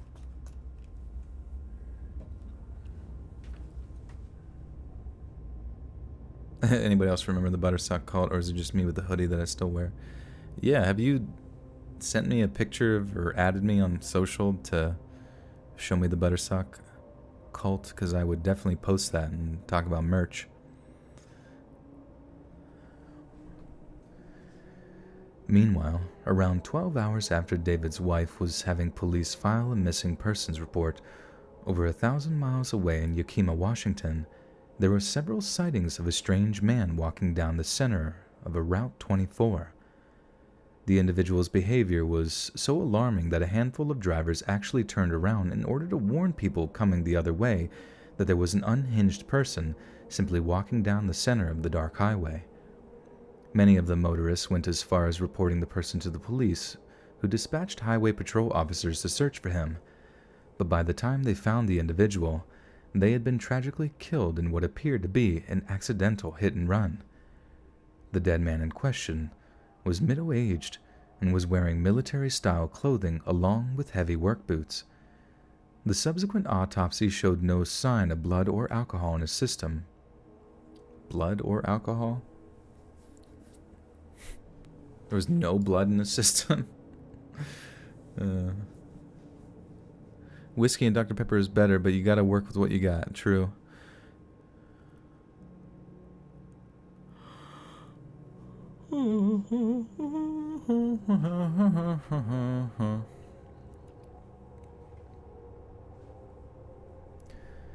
The subsequent autopsy showed no sign of alcohol in his system, and it was something of a mystery as to who he was and why he was acting so strangely, since there was no form of ID on his body whatsoever.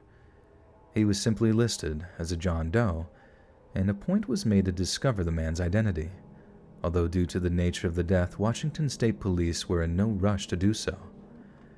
Back in Texas, on the day following the filing of the missing persons report, police found David's red Ford Explorer abandoned outside of the Potter County Courts building in downtown Amarillo.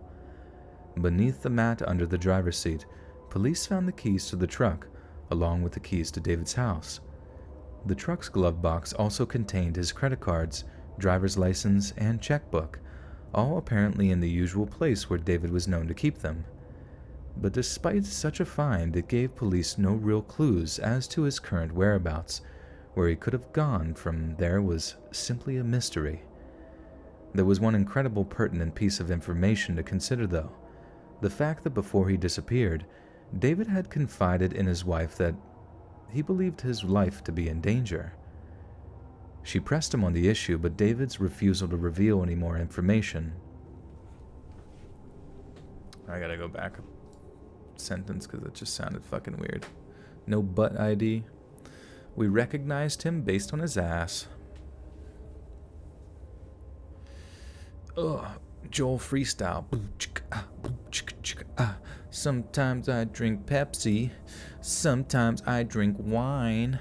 Sometimes I like to play in a big brine. Yuck. I don't like freestyling. It's stupid. What a waste of time. Just kidding. I would like to be good at freestyling, but I feel like that's something you gotta start practicing when you're like 8 years old. Chicka chicka ah, chicka chicka, wooka wooka wooka ah, ooh yeah ooh.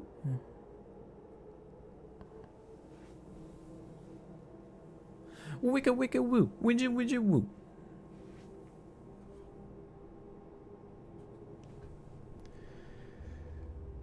There was one incredible pertinent piece of information to consider, though. The fact that before he had disappeared, David had confided in his wife that he believed his life to be in danger. She pressed him on the issue, but David refused to reveal any more information, not about the nature or the urgency of the threats, since he believed sharing such knowledge would put her life in danger too. When talking to the police, Karen told them that she suspected this threat to be related to his work as an attorney, that some kind of angry or dissatisfied client of his had blamed him for a failure on his part, possibly resulting in a prison sentence, and wished to seek revenge. Karen had dug through David's case files and discovered that an appointment dated for a week after his fucking shit, mate. Venus Flytrap with the 10 says, sorry I'm late, was playing Spooderman. What are we on? We are on story 2, believe it or not, of 6. It's fucking on the struggle bus with the last one. Was I? I don't know. Maybe it was just long as fuck. Who knows? But thank you for the 10. Venus, how's the news? Did you get PS5 and stuff? Or just did they release the Miles Morales game on PS4 as well. Judith, hello, hello, hello, hello, hello.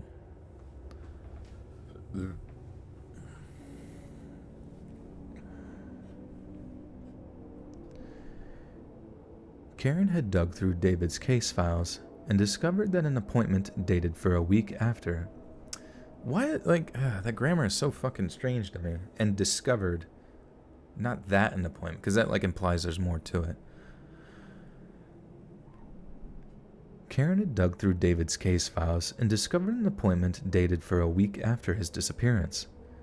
It was a deposition in a conflict of interest case between his former law firm and a wealthy client. She had also spoken to David's father, who confessed that his son had also spoken to him regarding the appointment. He had told his father that he had absolutely no intention of covering up any of his former firm's misdeeds, and that he was going to reveal the truth of the matter to all involved. Despite the police considering this a worthy lead, there was simply not enough information on specifics and individuals to produce any serious new evidence. Yet a short time later, police did make a noteworthy discovery: the receipts for 2 plane tickets purchased in David's name that were brought around the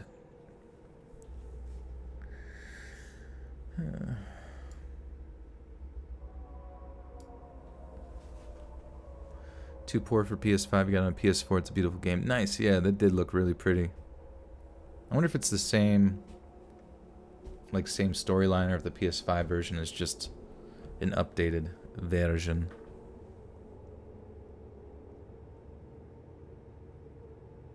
Damn Karens.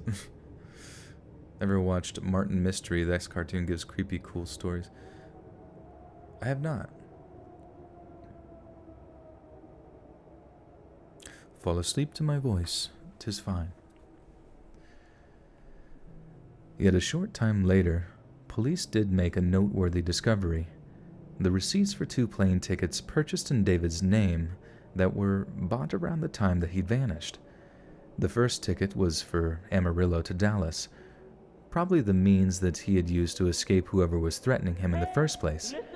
The second ticket was from Los Angeles International back to Dallas, a flight scheduled for the very same day the John Doe body was found in Washington State. But just exactly how David intended to use them is unclear. Who was he looking to fly out from What? Who was he looking to fly out from LA to Texas? Someone who could protect him from those who wanted blood, perhaps. Who was he looking to fly out? I'm confused about this fucking thing. The God of Pez with the 10 says, freestyles are awesome. Thank you, Pez God. I do appreciate the 10. I'm going to have to practice my freestyles so I can get real good for y'all. And Laura with the 5 says, I'm 6 weeks out from gastric bypass surgery, lost 40 pounds already. Your stories have helped in the recovery phase. Thanks, love ya.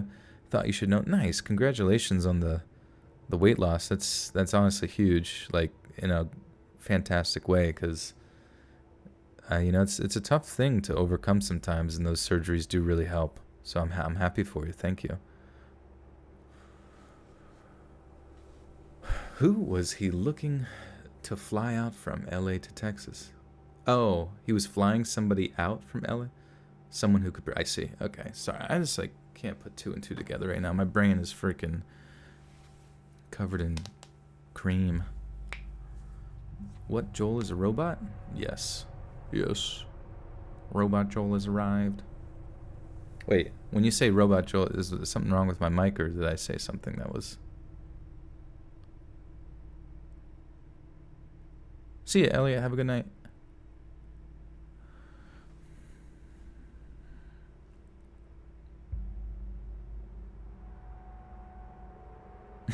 Jesus Christ.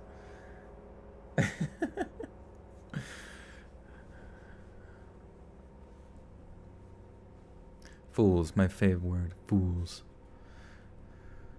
Who was he looking to fly out from LA to Texas? Someone who could protect him from those who wanted blood, perhaps? These were frighteningly important questions, but none could be answered. So with no more leads to follow, the investigation into David Glenn Lewis's disappearance was closed after Juster... God fucking damn it. Angry Robot Joel. Joe Angie. The awesomeness of trying to figure out a sentence. Joel is the sexiest gay icon on YouTube. Who would have thought I would have made one of my biggest trolls into a mod?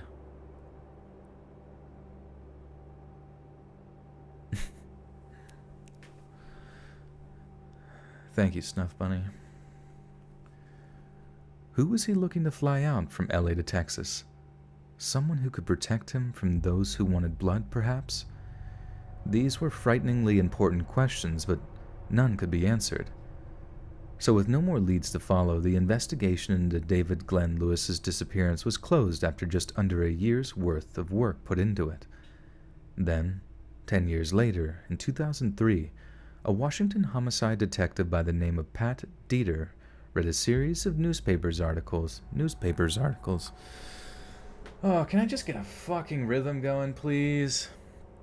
Like, sometimes I can get, like, I literally can just go and go and go and go. And other times it's just like every fucking paragraph is just like, oh, nope, you fucked up. Oh, nope, you fucked up. Oh, nope, you fucked up. It's so annoying.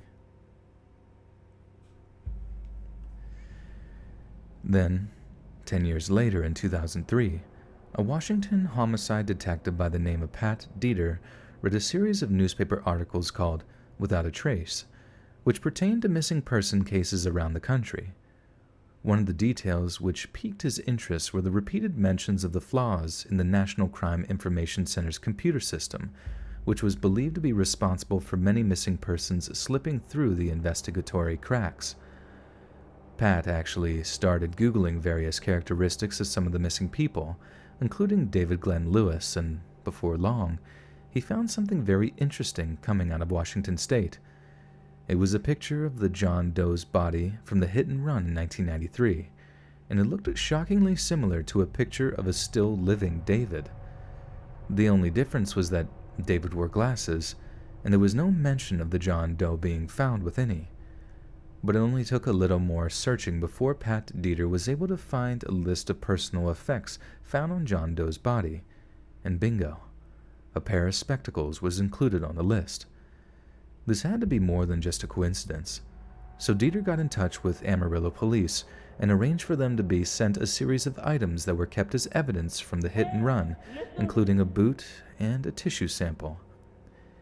Amarillo police contacted David's mother, arranging for a DNA sample from her to be taken so it could be compared to the John Doe's.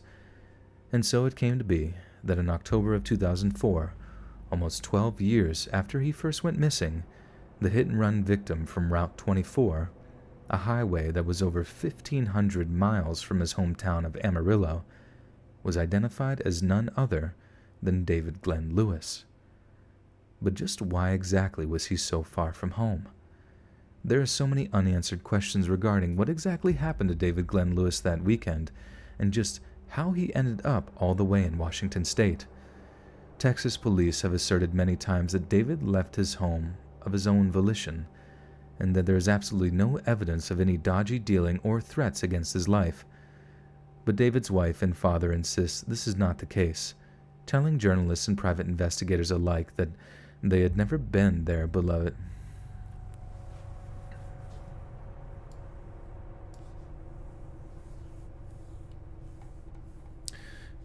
King 26 Reyes, with a 5 says, have you given up on a story because it was too difficult to understand and read? Yeah, some of them have, like, the ones I've given up on are, like, they have literally the worst grammar ever. It's usually, like, a big wall of text, and the story is just stupid as fuck. So, I mean, I'm sure some of you guys have been in during a stream where I'm just like, I gotta skip this fucking story. But usually, we're pretty good to go, you know? It's definitely not like the difficult, like this one has been great compared to some of the ones that I've read before where the grammar is just atrocious.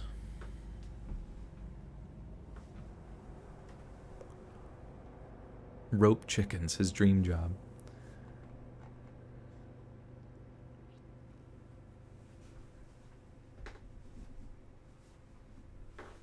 I feel like I should do yoga. Kind of want to like go take yoga classes. That sounds kind of sweet. I wonder if they even have that during this COVID bullshit. You give 100 to see my face. How about 100 million?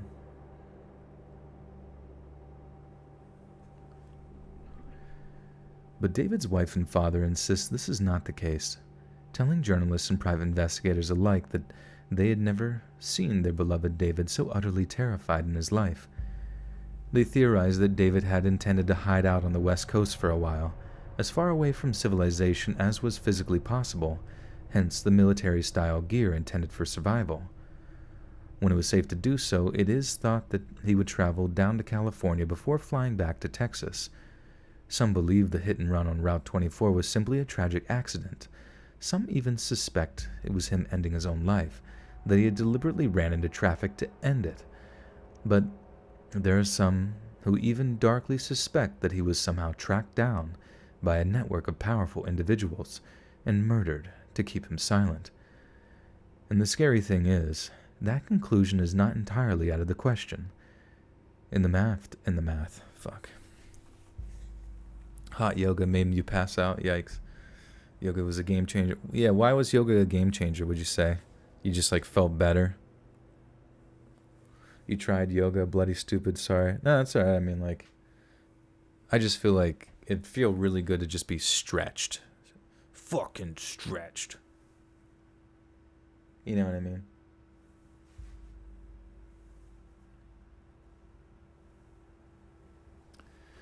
You be doing yoga naked. But also, I remember doing yoga with my CrossFit shit back when I did that, and it was really stupid because it wasn't relaxing nice yoga. It was fucking core exercise yoga, which I hate core exercises ab stuff. And I was fucking dying, dude. It was the worst. It's trying to be flexible and have a strong core at the same time is impossible. Kalublo, thanks, homie. Brahab says, I tried naked yoga once, but when I stood on my head, I was tired of having stuff hanging down in my face. Such as your butt hair.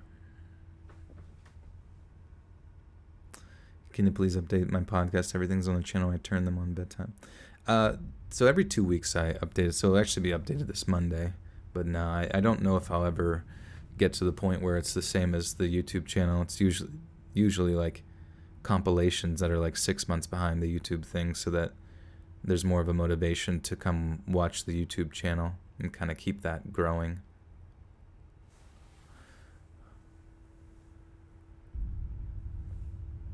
Okay, where the fuck was I? This guy. Oh yeah, in the aftermath. In the aftermath.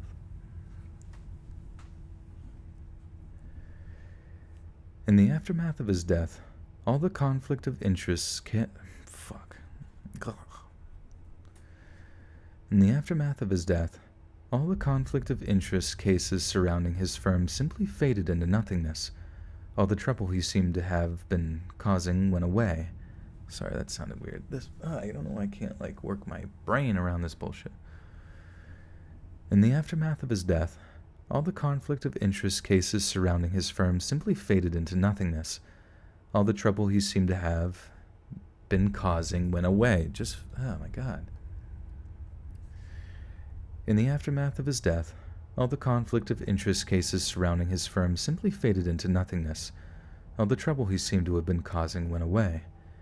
His death ended a sticky situation that could have ended in tens of millions of dollars in damages and fines being paid out.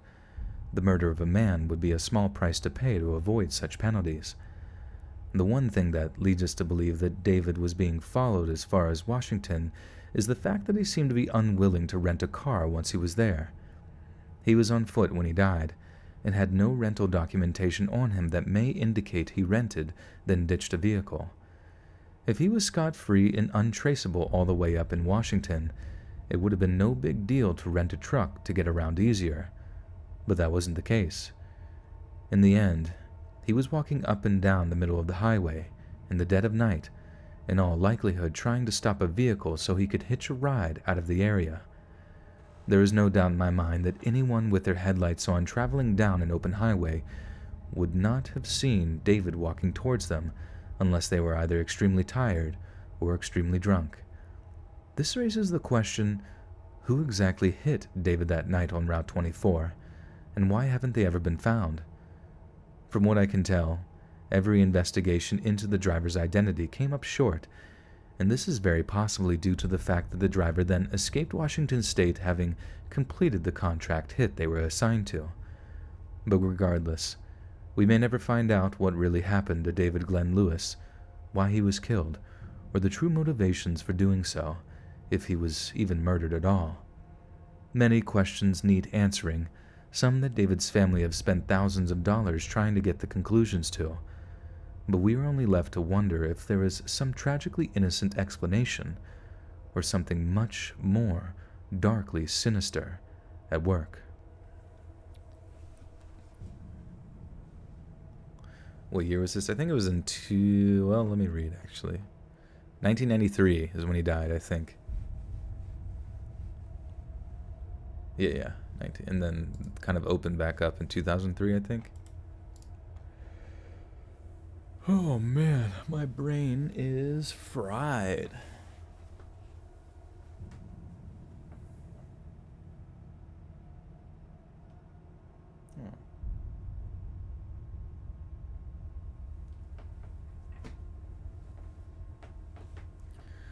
Are we going to get more streams this weekend? I'm not sure, because Monday will be a podcast day, and sometimes I kind of use that as like a break, you know what I mean?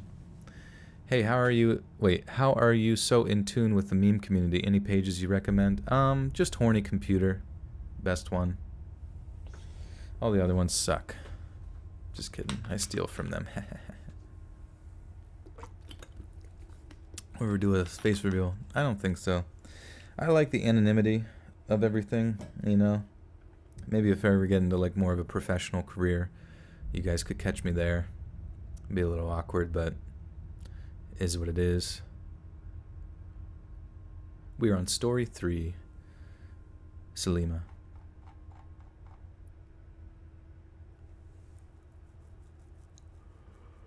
This story's from Pennsylvania. Get Ricky his ice cream. Wait, did you name your cat Ricky? Because that's funny.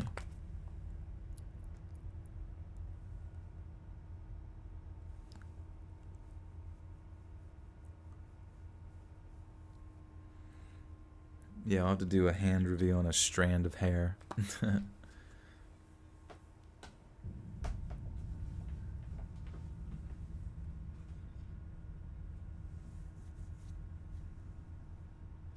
Yeah, they're going to send Men in Black people to come erase your memory.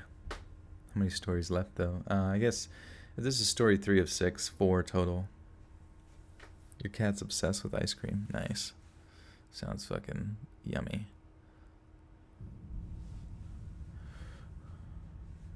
Get Ricky his ice cream, goddammit. He needs it. See my sexy dad face.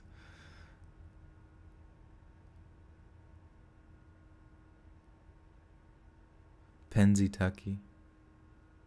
Foot reveal. Foot reveal. Foot reveal. Everybody in the audience. Foot fucking reveal.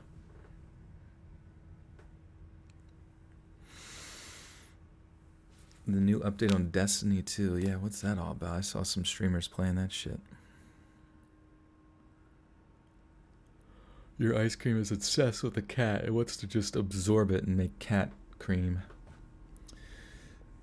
That'd be cool. I'd like to try different types of ice cream from different animals. Like if the cat had if a mama cat makes the milk, if you take the milk and make ice cream, that would be cool. Mammy cat kitten with the 2 says, "Say Jimmy, give me your yum young sugar buns." Thank you for the 2. Joel, you're gonna see pics of Zola. Uh-oh. I'm scared. Cheese to meet you. Hey, listen. Oh, cat cheese? Oof. You ain't lived till you had some cat cheese.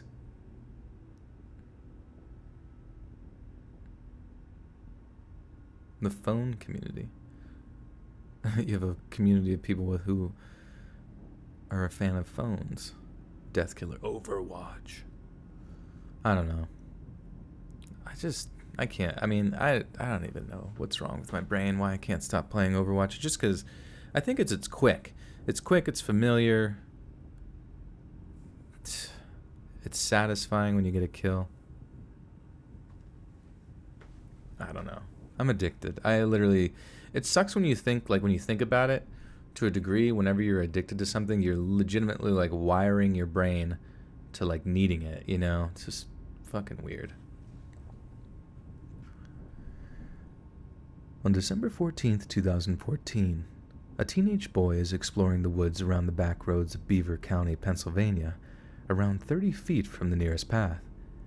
It is a quiet, rarely traveled area where the nearest tarmacked road is just under a mile away, one that cuts through a residential area that hosts only around a dozen or so homes with minimal traffic, little more than a locally known shortcut to and from Route 989. The young lad is in a world of his own, enjoying the peace and tranquility of nature, completely unaware of what he is about to stumble across. He only spots what he is about to discover because it looks extremely out of place. Even among the death and decay of the Pennsylvania winter, the thing has a distinct air of morbidity about it. When he recognizes what it is, he turns on his heels and runs screaming from the woods, tears in his eyes, his heart racing in his chest, because what he has discovered that gray December day was a severed head. Only this wasn't the disembodied head of a newly murdered person. This particular head had been embalmed and preserved. When the police finally arrived hours later, they discovered that the eyes of the severed head were shut, but the mouth was wide open. They intensively searched and surrounded the area for any signs of the body it had once been attached to, but found nothing. The head was so well preserved that its face was still distinctly recognizable, but a subsequent facial reconstruction yielded no clues to the owner's identity. Forensic examiners estimated that it had been there for between 1 week and a month, just lying there among the fallen leaves, waiting to be discovered. If the gray hairs had covered her scalp were anything to go... Oh, it's a girl? It's a Goral? It's an e-Goral? Sorry, I stopped because I messed up, not because of the girl part. Pass the string beans. Do you guys watch any other streamers, like on Twitch or anything like that? And if so, what do you like about their streams and shit? LL Bean, Little Lime Bean, or LL Bean, Live Laugh Bean. Live Laugh Bean. It's a Goral? Ooh woo, it's a severed Goral head. Sorry. I hope you guys have gotten used to my dark humor. I really don't mean to disrespect these murder victims. It's just jokes are fun. Anybody ever make a joke before? Hannah watches Among Us streams, huh? I don't believe you, you fucking liar. You should. Oh, did you start an Instagram page for your kitty cat? Because if not, you should. I think it'll be cute. Do you do strip shows before the class or no? Oh, you're talking to somebody else. Sorry.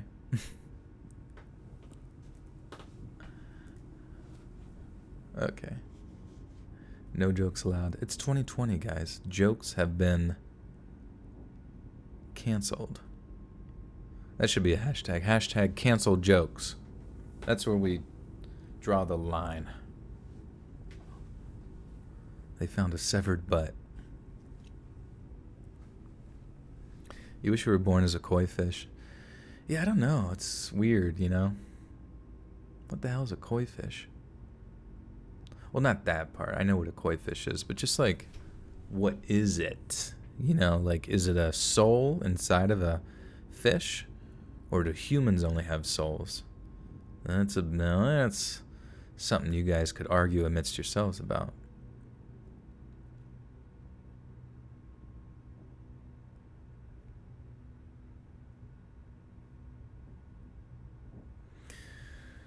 We need jokes more than ever. Lils with a 5 says, the only streamers I watch are you and Gothic Rose. Oh, Gothic Rose streams? That's cool. I never watched one of hers. They found some severed foreskin. Ran running through the forest with tears in their eyes. The butt that took a pee-pee. Thank you, Lils, for the 5. Thank you, thank you. I'll have to check out Gothic Rose sometime. Is she here tonight, or was she? I wasn't paying attention.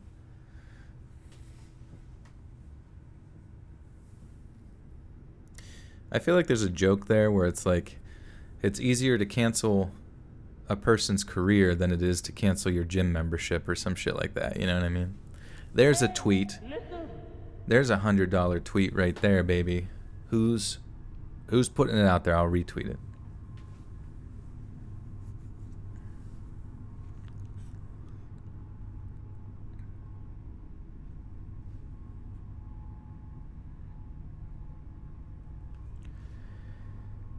If the gray hairs that covered her scalp were anything to go by, it was thought that the owner of the severed head was anything from 50 to 80 years of age.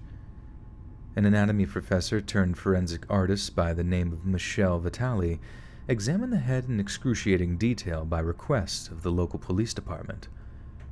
After hours upon hours of study, she came to a shocking conclusion that whoever had severed the head had done so with the skill of an expert pathologist, that they must have had some kind of anatomical training to have completed the task with such precision, a conclusion shockingly reminiscent of the world-famous 19th century serial killer, Jack the Ripper. When we lifted the skin flap at the nape of the neck, we could see that the whole purpose of that was to access the key joint that would preserve both the head and the vertebral column, she told local news reporters during a horrifying interview. This is not anybody going with a kitchen knife or anything remotely like that. It was well done, and it was perfectly placed. She was dismembered professionally. Another piece of evidence that supported the theory that whoever had severed the head had done so with professional skill was the use of what are known as eye caps. A common mortician's tool, these are devices that resemble contact lenses and are worn in a chillingly similar way. They slip between the eyeball and the eyelid of the deceased person and are complete with small ridges or spikes that main the natural curvature of the eye. That main it? They main it? Have I played The Last of Us Part 1? I played a little bit. Didn't play a lot. I was, when I played it, I think I was playing it in my roommate's, like, room.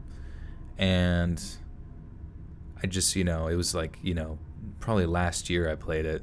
And I guess I just, like, didn't get enthralled in it, you know what I mean? Though I did get to experience some of it. And then I never played Last of Us Part 2. So, though I did see a lot of spoilers for Last of Us Part 2.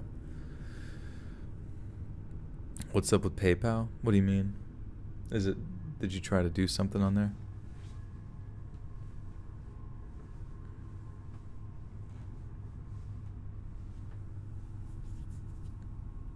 An Irish bean is a potato. Oh, that's funny. That'd be a good username. What if when your gym membership was terminated they called it being dismembered? Oh, that'd be funny. You must be careful. You might be dismembered later this month. I guess I heard like some sort of thing, like if your gym membership, because some people during COVID and, well, the earlier days of COVID, can't believe this shit's been going on for so fucking long, but the earlier days, like when people try to cancel their memberships because of stuff like gym memberships were trying to like scam people, and the best way to do it was to like go to your bank and then bar them from charging through your bank or something, so you could like circumnavigate them, which was pretty dank. A koi fish is just shy. Hold my Irish bean.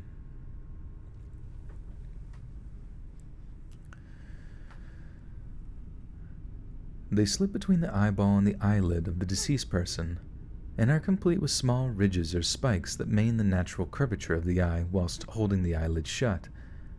The pathologist who examined the embalmed head removed these eye caps and found the person's eyeballs had been removed, but also made a disturbing discovery. The eyeballs had been replaced with small, red, rubbery, bouncy balls, the kind a child might play with. Whoever had done such a thing obviously had a sick sense of humor, and was undoubtedly a very dangerously disturbed individual. After the initial forensic analysis, the embalmed head was sent over to Salt Lake City-based isoforensics, who undertook isotope testing on it. For those unfamiliar with the technique, isotopes are particles that can be found in the human body that come from drinking water that can be traced back to a particular geographical location. When the results of the isotope testing came back, investigators were able to conclude that the woman had spent the previous several months being something of a nomad, having lived or at least stayed in areas including West Virginia, Western Maryland, Southern Pennsylvania, and even as far as Eastern Ohio and New York State. Yet despite there being evidence to the owner of the severed head having lived in so many places, there was little to show that she had ever lived in Beaver County during the time leading up to her death or discovery. However, the use of embalming fluid meant the determining fucking shit. Wait, maintain? Spikes that main. Oh, fuck. So annoying. Son of a bitch. Let me go back. Alright, thank you for letting me know, though. It does help because it just keeps everything professional. They slip between the eyeball and the eyelid of the deceased person, and are complete with small ridges or spikes that maintain the natural curvature of the eye whilst holding the eyelid shut. The pathologist who examined the embalmed head removed these eye caps and found that the person's eyeballs had been removed, but also made a disturbing discovery. The eyeballs had been replaced with small red rubber bouncy balls, the kind a child might play with. Whoever had done such a thing obviously had a sick sense of humor and was undoubtedly a very dangerously disturbed individual.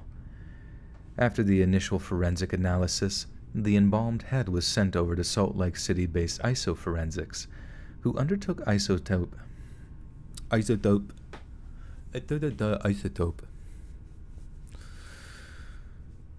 Naked drunk yoga. Oh my god. Oh my god. I remember, I forget where that started, but my friend would always say, he's like, oh my god. Like Gaul. And I always thought that was funny. Oh my god.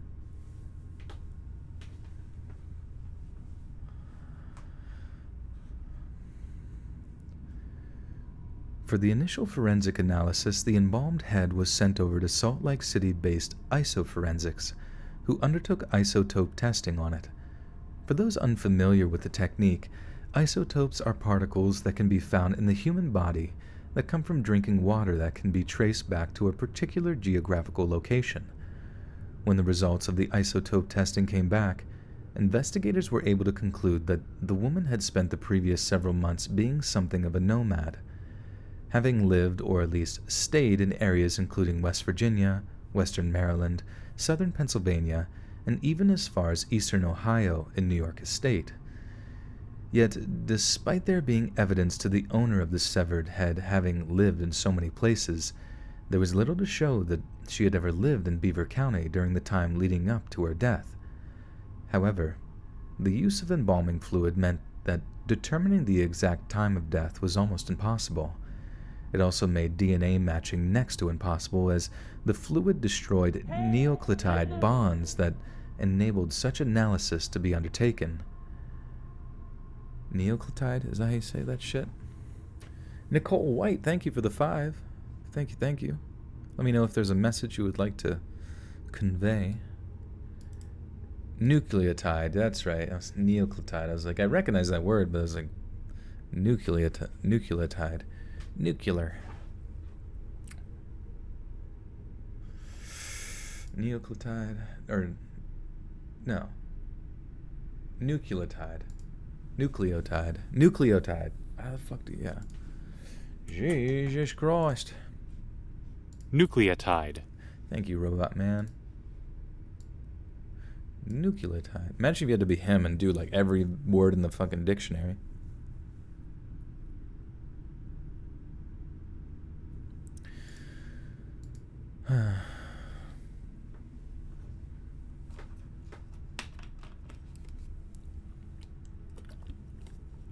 Nucleotide.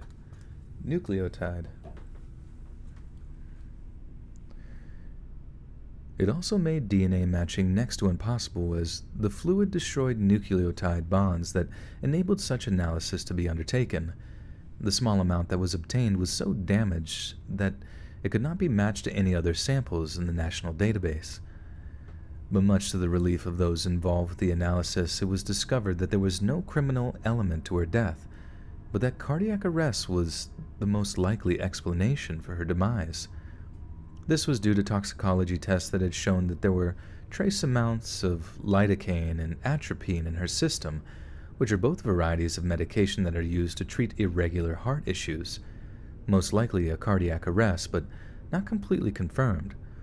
One homicide detective was said to have been extremely skeptical that the owner of the embalmed head had died of natural causes, having seen far too many cases in which the possessiveness of the killer was displayed in their willingness to tamper and toy with the body of their quarry. When interviewed by journalists, Beaver County Coroner Terry Tatalovich Rosie said, "Could it have been someone with a great deal of anatomical knowledge? Yes. Could it have been someone who is just peculiar or bizarre? The answer to that question is also yes. We just don't know at this point."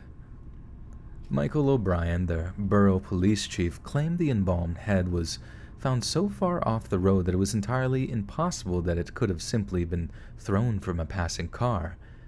It was also determined that the scent and flavor of the embalming fluid would have made the flesh very unappealing to scavenger animals, so there was little change it had been dropped by. The flavor of the embalming fluid. Grape flavor. It was also determined that the scent and flavor of the embalming fluid would have made the flesh very unappealing to scavenger animals, so there was little change it had been dropped by some hungry fox. Chance, okay. I'm a stupid. Cheesed to meet you. People want your butt embalmed. Can we embalm your butt, please? Thanks. Michael Perez with a 2 says, "Hey you, hey dude. What's good?" Who taste tests the embalming fluid? I know, right? How much does that pay? Hey, listen. Beaver. Beaver Creek. I'm up Beaver Creek without a finger. Tastes like PCP. Tastes like a vaccine.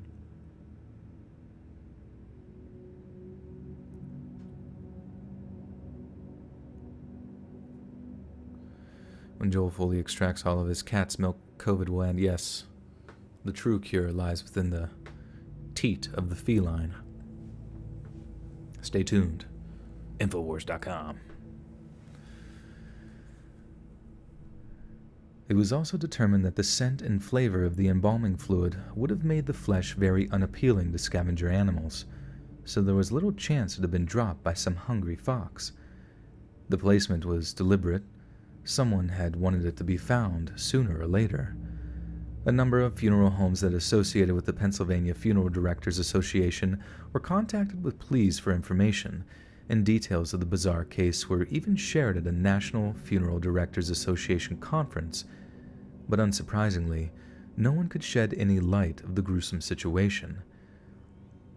Pretty much every theory, with the exception of grave robbery, had been dismissed, with many agreeing that the most likely explanation is that the owner of the embalmed head had been a victim of the black market trade that deals in the illegal acquisition of human remains, either for professional or recreational purposes.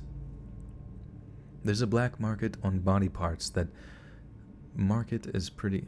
Oh, I see.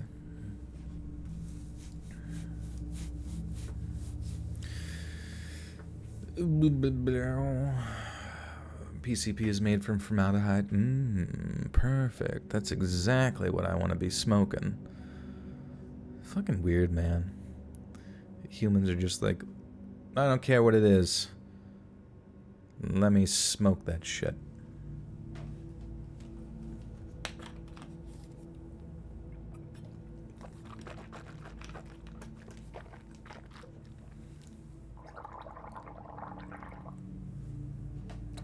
I feel like that'd be a good horror YouTube name or something like Embalmer or something of that nature. Or Embalmer Jacket or Embalmy. Or Oh yeah, if your name was Emily, you could be Emily Balm or M Balm. That'd be interesting. I guess. Maybe not. Dead body parts as entertainment? What? No. Oh, recreational purposes. I see what you mean. Joel's foot reveal will save 2020. It's like they're doing like the YouTube rewind and then just like COVID, like everything's COVID, and then they're like, and let's read's foot reveal.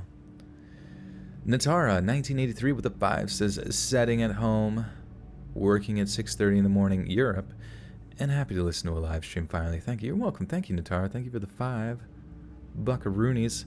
And Nicole White with another 5 says, hey Joel, I absolutely love your videos and the work you do. You always crack me up and brighten up my hard days. You're like a big bro to me. Oh, thank you. Thanks, big bro. You're like a step bro. Thank you.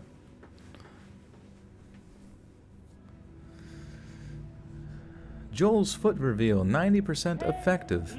Pfizer has done its research. YouTube Rewind got canceled. Good. Fucking sucks every year anyway. It's just a bunch of stupid shit. They need to just let the community make... Oh, that's what they need to do. They need to challenge... Oh, that's so much better. Everything that's community-oriented is so much better than anything a corporation can come up with. You know what I mean? Because it's always watered-down bullshit. So, like, literally just... They can wipe their hands clean of it, but all they have to do is just, like... You create your own YouTube Rewind through, like, some stupid hashtag, like... Your YouTube Rewind 2020 or something like that. And then a bunch of just individual creators can create their own. PewDiePie and Jacksepticeye Fart, whatever, you know, like, can all do that shit. And boom shakalaka. You don't even have, YouTube doesn't even take any flack for it, you know? What are you doing, Step COVID? Getting cured.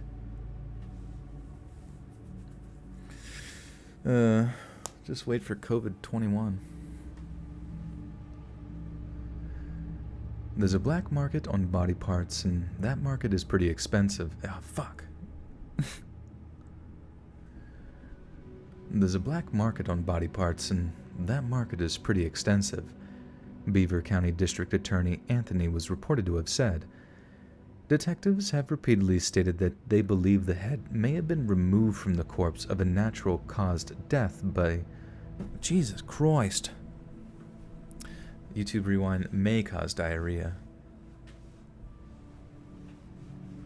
Secular millennial always wants to talk about politics. He's obsessed. He can't let it go. Nothing else going on. There's got to be other shit on Reddit that you're interested in. Like, what other subreddits do you frequent?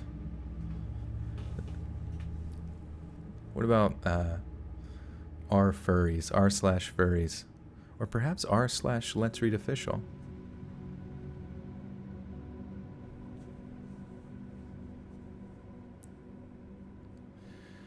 Just the heel. Okay. Detectives repeatedly stated that they believe the head may have been removed from the corpse of a natural causes death by what's known as body broker. Oh, interesting. Detectives have repeatedly stated that they believe the head may have been removed from the corpse of a natural causes death by what's known as a body broker, an individual or firm who purchases and sells cadaver... Fuck.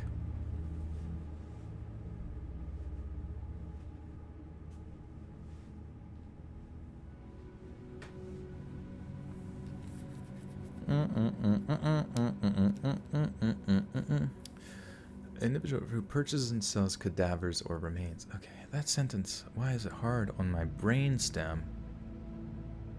I would go to Femboy Hooters. Dude, I'm a fucking manager at Femboy Hooters.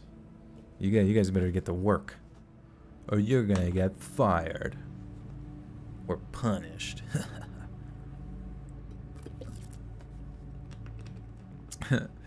I was diving for cadavers.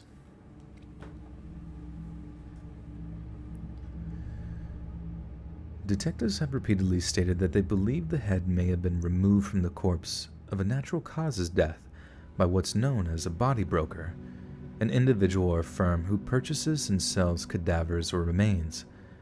One solid reason that this line of investigation is thought to be the most plausible is because the black market cadaver industry has been linked to similar abuses in the past.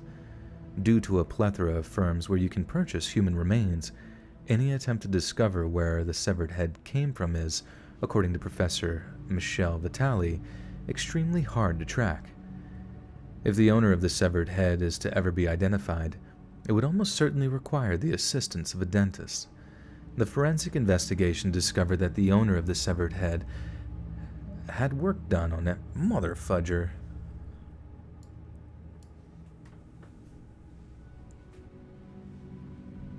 You'd pay money for a femboy Hooters. We're doing crowdfunding. Honestly, I would not be surprised, in like 2 years' time if a femboy Hooters just pops up in like, where would it be? Like New York, LA, fucking Portland. Guaranteed. How did I get started narrating, doing a narrating channel? I don't know, I just tried it. Just gotta start. I know. The black market, it's got a lot of cool stuff.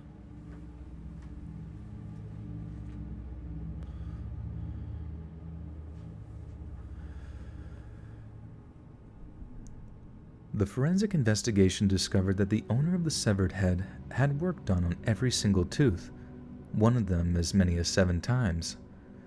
On one of the 3 teeth that had been pulled, forensic dentists discovered a filing compound. Fuck, dude, can I just have one uninterrupted... Do I like teeth? Yeah, I mean, if people have nice teeth, it's nice to look at, but like, a lot of people are insecure about their teeth and stuff, and it's not like a huge deal to me, you know what I mean? Like, because it's kind of like, I mean, obviously you want to brush your teeth and take care of them and shit like that, but a lot of people are like insecure about like their alignment, and I feel like that's one of those things that if dentistry didn't exist, it'd be almost impossible to like, maintain as far as your alignment goes. So, you brush your teeth and that's all you can really do, and don't chew on copper wire or some shit. I don't know. Can you have one interrupted? Do you like teeth? Yeah, it's so hard. Like, I'll be having a train of thought, and then like as I'm looking at the chat, it's like random shit. My Chihuahua has the cutest teeth. He grins a lot. Oh, yeah. Are Chihuahuas just like, are they always nice, or are they usually mean? This is an important question. The Cannibal Cafe.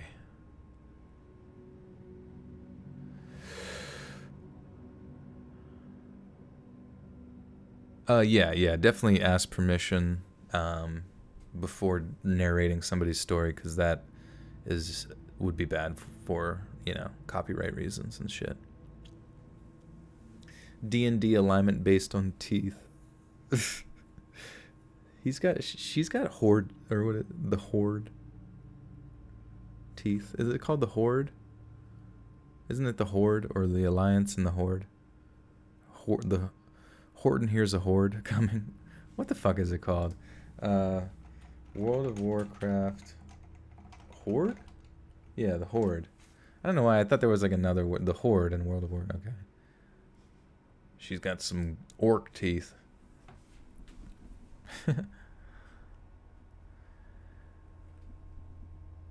On one of the 3 teeth that had been pulled, forensic dentists discovered a filling compound that wasn't available to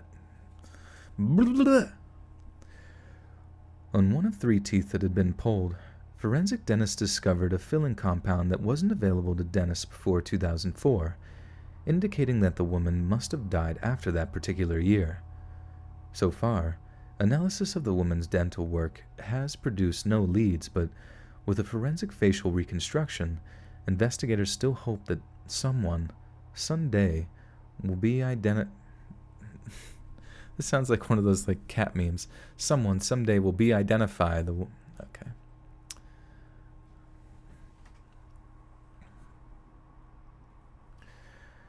So far, analysis of the woman's dental work has produced no leads, but with a forensic facial reconstruction, investigators still hope that somehow, someday, some fucking poopy.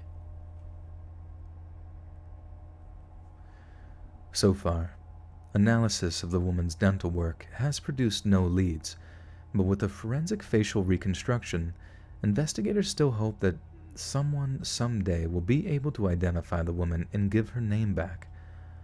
Almost 6 years later, we are still no closer to discovering the identity of whoever owned the embalmed head, or that of the sick individual who had severed or stolen it before replacing the eyeballs with red rubber balls.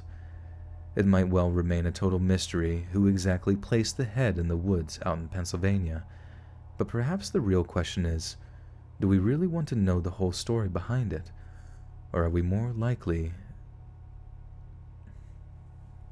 It's just like the little grammatical errors. Like, it's like, how can you write something so well and then it's just like you miss on little ones, like, or are we more likely sleep easier, remaining in blissful ignorance? Okay, it's not a big deal at all. I'm just like, how do you miss that when you're writing so well? Okay, or are we more likely to sleep? But perhaps the real question is, do we really want to know the whole story behind it? Or are we more likely to sleep easier, remaining in blissful ignorance? Boo bop bop bitty bitty bop bop boo! We are on to story number 4. Am I gonna get the PS5? I don't think so. I mean, my roommate's gonna get it, and he really wants to play Demon Souls, which looks very beautiful, but I'm not a fan of, like, Demon Souls gameplay. I'm not a fan of, like, how hard it is, etc., etc. And I don't know. Nothing else on there really jumps out to me. It's like, I did get to see a little bit of Spider-Man on the PS4. It's a cool game. I could see myself getting into that, actually. But I've been, like, getting less and less into video games as time goes on. As weird as that sounds, like, I definitely really liked Red Dead. That's one you kind of can't really avoid. And all the Grand Theft Autos and stuff like that. But it's just like, I don't know, like, as time goes on, it's so hard for me to feel captivated by video games as much as they used to, where I would just, like, consume so many. I'm gonna get to the point where I just, like, buy the game and, like, leave it inside of its, like, packaging because I'm fucking weird.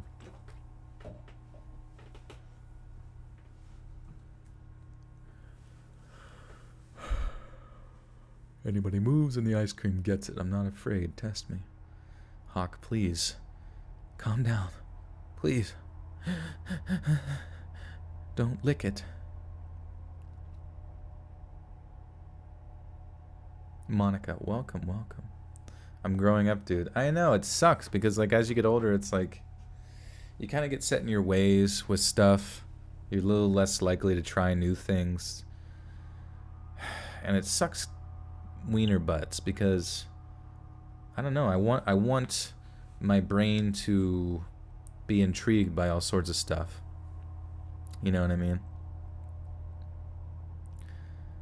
But I'm curious, like, as you get older, like, is there a, you know how, like, video games are most popular between the ages of, like, I don't know, from the time you're born till you're, like, 35 or whatever, and then after that, you know, like, the demographic starts to go down as far as buying video games and stuff. But, like, what do people after that, what are they into? Like, reading and shit? Some bullshit like that? Or are they just into, like, going to, like, weird orgies? Oddworld, Abe's Exodus. Yeah, those games were cool. Those games were cool, bro. Think about the people back in 1700. Were they into video games? Like, did they play games? Audiobooks work too, though. Yeah, that's true. I do listen to a lot of, like, just, like, politics and philosophy discussions and stuff on YouTube, just to tickle my brain. But I should just get into Like just going through full audiobooks and just do it.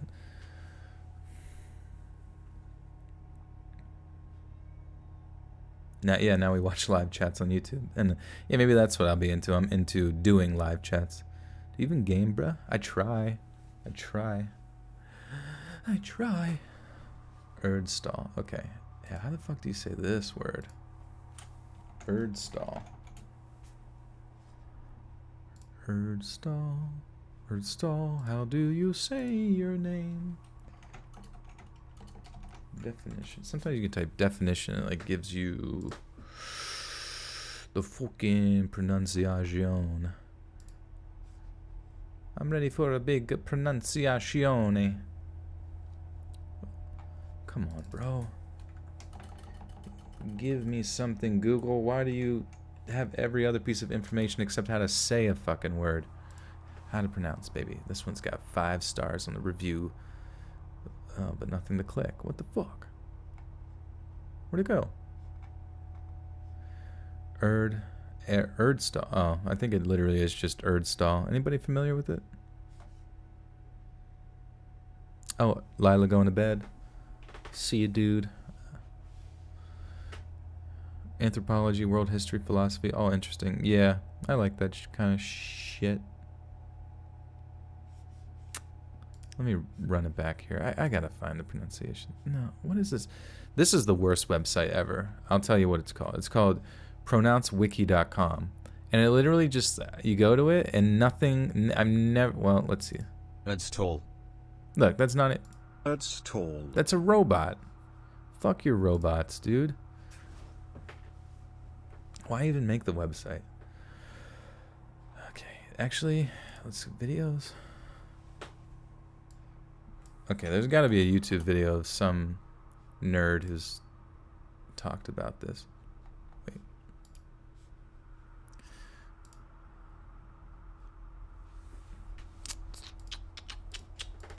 Sorry, guys, wasting your time. I also have to pee really bad. But once I find the pronunciation for this shit. Erdstall. Ancient aliens. Okay. You guys want to list a little ancient aliens real quick? Central Anatolia, Turkey. 300 miles from the ancient site of Göbekli Tepe. Göbekli December Tepe, dude. 28, 2014. A local crew excavating for an urban renovation project stumbles across a strange series of carved rooms and tunnels deep underground. Upon further exploration, they find the subterranean network spans several miles Whoa. and extends hundreds of feet below Sell the your surface PP of toilet the earth, water. Oh god. much like the nearby caves of Derinkuyu. Derinkuyu. What they discovered was that these caves extended for a distance of 370 feet down. 370 feet down. Alright, come on. Tell me the word, baby. Archaeologists estimate that more than 5 million square feet of rock, the volume of over 370 Olympic-sized swimming pools, Damn. was removed to carve out this subterranean city. Yet there is no evidence of the extracted material in the area. Bro, just say the fucking word. This mysterious cave system is still under excavation and closed to the public. But in June 2017, Oh, God. author and researcher Andrew Collins was granted access to the site. The sheer size of some of these rooms is absolutely amazing. I mean, this one that we're in now is 120 feet in length. And yet it's just one of hundreds of similar rooms that we find inside this. Oh, I thought Lila was leaving. Sorry, dude. These tunnels that you see. Come on, say the go fucking on word. and on. And yet what's incredible is that not only were they full of Oh, Action Bronson and but they're Tyler, full of creator, watching this. lifestyle Yeah, that was really activity. funny. And we're told that as many as 20,000 people. Does anybody know how to perhaps say even this as much as stupid word, 60,000, Erdstall? Am I saying it could have right? lived here at any one time. Just, Not only is there there's gotta be a evidence that term these for this caves in this once show. housed thousands of people, but archaeologists have found air vents and water wells that would have made it possible to live underground for years at a time. Whoa, length and girth. These were cut deeply into Well, I the just rock, I have to sometimes hear what for this fucking hundreds of word is. yards in depth, and at the base of them were wells. Are you guys able to that hear this show? provided water to these underground populations. How the fuck? This is what is known All as right, a have fun, Lila. Get self-sealing clean. door. And they're in fact huge, great stone wheels. Stone made of a wheels. volcanic rock known as basalt. Volcanic rock known as And their basalt. function was that they would be wheeled into position so that they would lock. It's so that ERDSTALL. was able to get inside the underground cities. Oh my god, I can't believe it's been it's 3 minutes and they still When haven't it was said the discovered, term. Historians recovered artifacts that suggest the cave system was used by the early Christians to escape persecution. Bro, So they dated the site to be approximately 1,500 years old. cool. Neat. But based Say on the new fucking evidence, the caves might be much older. A few years ago, I interviewed an archaeologist ERDSTALL. and he found within it Paleolithic tools. Whoa. Tools that went back Tools. at least 10 to 12 Erdstall. years. And Oh, it's arguably Erdstall? even Are you earlier sure? still. How do you know that? Holy fuck. Okay. Unexplained massive European network of ancient tunnels, Erdstall tunnels. Come on. Mysterious juice box. Just say Hey vent. everyone, thanks for tuning in again. This is Mystery Juice Box and we've got another mystery today. How about a massive European network of ancient tunnels that stretches from Scotland all the way to Turkey? These tunnels are also known as Erdenstal tunnels. Erdenstal? Where did the N part come from? Erdstall? Okay. Erdstall? These unexplained ancient... Alright, Erdstall. Aerospace? Alright. I'll be right back. I gotta take a wizard. It's Erdstall and not Erdstall? Bro, you guys figure this shit out in the meantime. Somebody give me like a...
I hath returned from my piss. Did you guys figure out how to pronounce it? Is it Erdstall or Erdstall? I guess it doesn't fucking matter. I'm literally just like wasting everyone's time. What does the word mean? Earth. Okay, Earth's literally earth and stable. So a stable earth underneath the ground. Something good happening. Celebrating tomorrow. Rose, personal favorite, champagne. Oh. I guess champagne since it's a celebration. Okay, it's Erdstall. Okay, that sounds, you know, like more Nordic or whatever the fuck. You know what I mean? Turdstall. Big old turd. Birdstall. There we go. Bird Box. Hawk, did you watch Bird Box, that movie? Was it Bird Box? I don't fucking remember that stupid. Okay, Erdstall. There is something beneath the feet of those that walk through the towns and fields of mainland Europe. Something they may not even know is there. They have been there for hundreds, if not thousands of years. This is the story of the Erdstall. The oh fuck, I said it wrong. Erdstall. I literally said Erd. I guess it doesn't matter. It just depends on how fucking European you are. Or which part.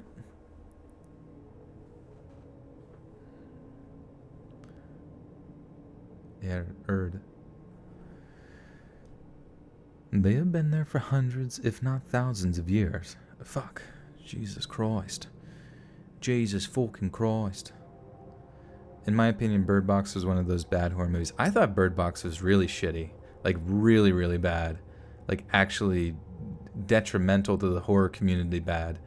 Like, whenever I saw, like, social media going insane for Bird Box, and then I watched it, it's like one of those things where I was like, is the hype behind Bird Box like a manifestation of, like, powerful advertising / propaganda? Because it was dog shit.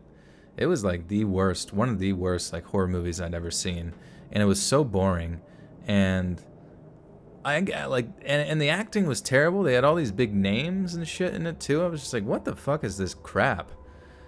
So that like was there's been a lot of stuff that's happened since in the past 4 to 5 years within media where I've lost a lot of faith in it, but that was the fucking one of the probably biggest pillars in entertainment where I was just like, I do not have any faith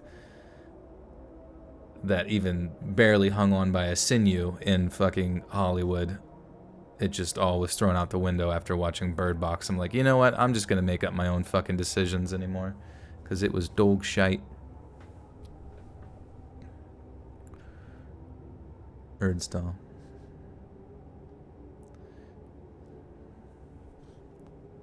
Alright. Are we good? Someone was like, hello, like as if though I cut out. Did I cut? I didn't cut out the hello, hello, hello. Okay.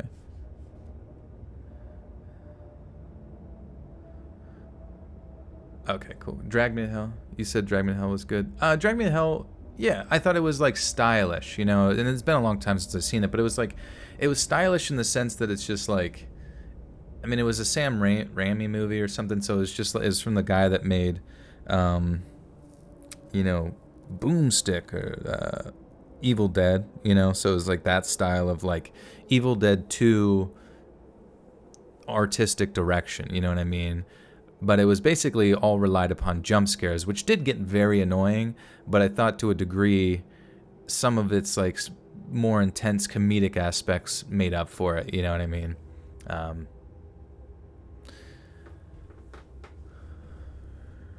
You see me out of your way, yeah. I don't know, but it was all, I don't know. Also, to me, it felt as if though like whoever the fuck directed, I mean, because it was supposed to be a big movie, and I know it's like a Netflix original. I know they're coming a long way, and I know however much the cameras cost, you know, with big Hollywood productions versus a Netflix original. To me, it just felt like as if though they had like leftover cameras from like a Disney Channel original movie, and we're like, let's make a fucking scary thing. I don't fucking know about birds and boxes. Do I play Roblox? No.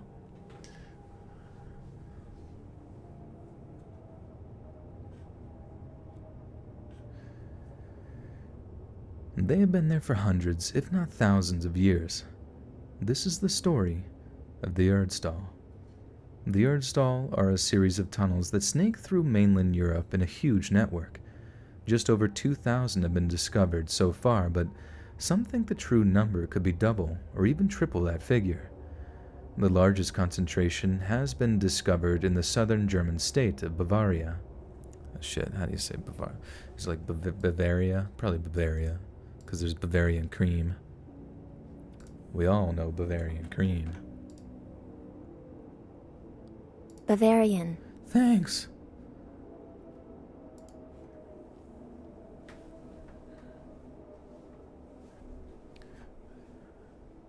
Which is interesting because like the difference between Evil Dead 1 and Evil Dead 2 is just like crazy different.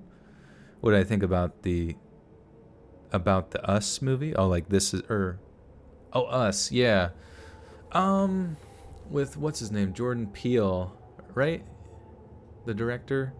There was a lot of parts in that movie that made no sense as far as like objective reality goes.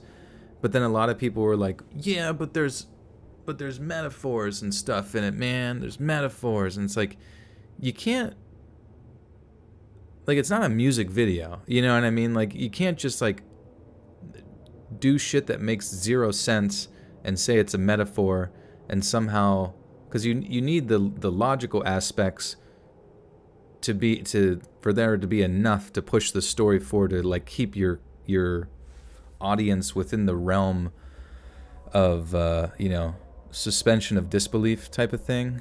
And it definitely wasn't as good as the one that he did before, where it was like what's the one where like the guy went with his girlfriend to meet her family and shit. I forget what that one was called, but I thought that one was good. This one I just kind of felt like is not very well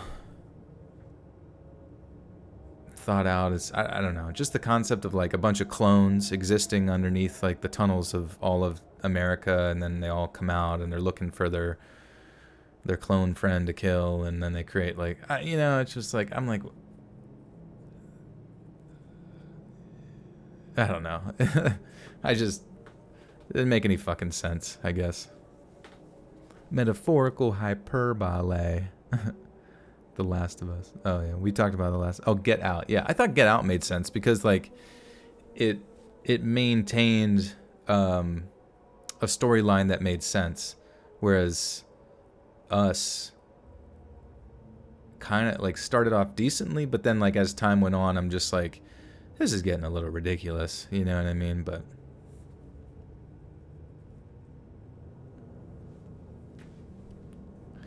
dude, I mean, but. Key and Peele is so fucking funny, dude. I literally don't think I've ever watched a Key and Peele skit on, like, I watched most of them on YouTube, and I was like pretty much years behind because I don't know what it was going on during those years, but I like missed out on Key and Peele.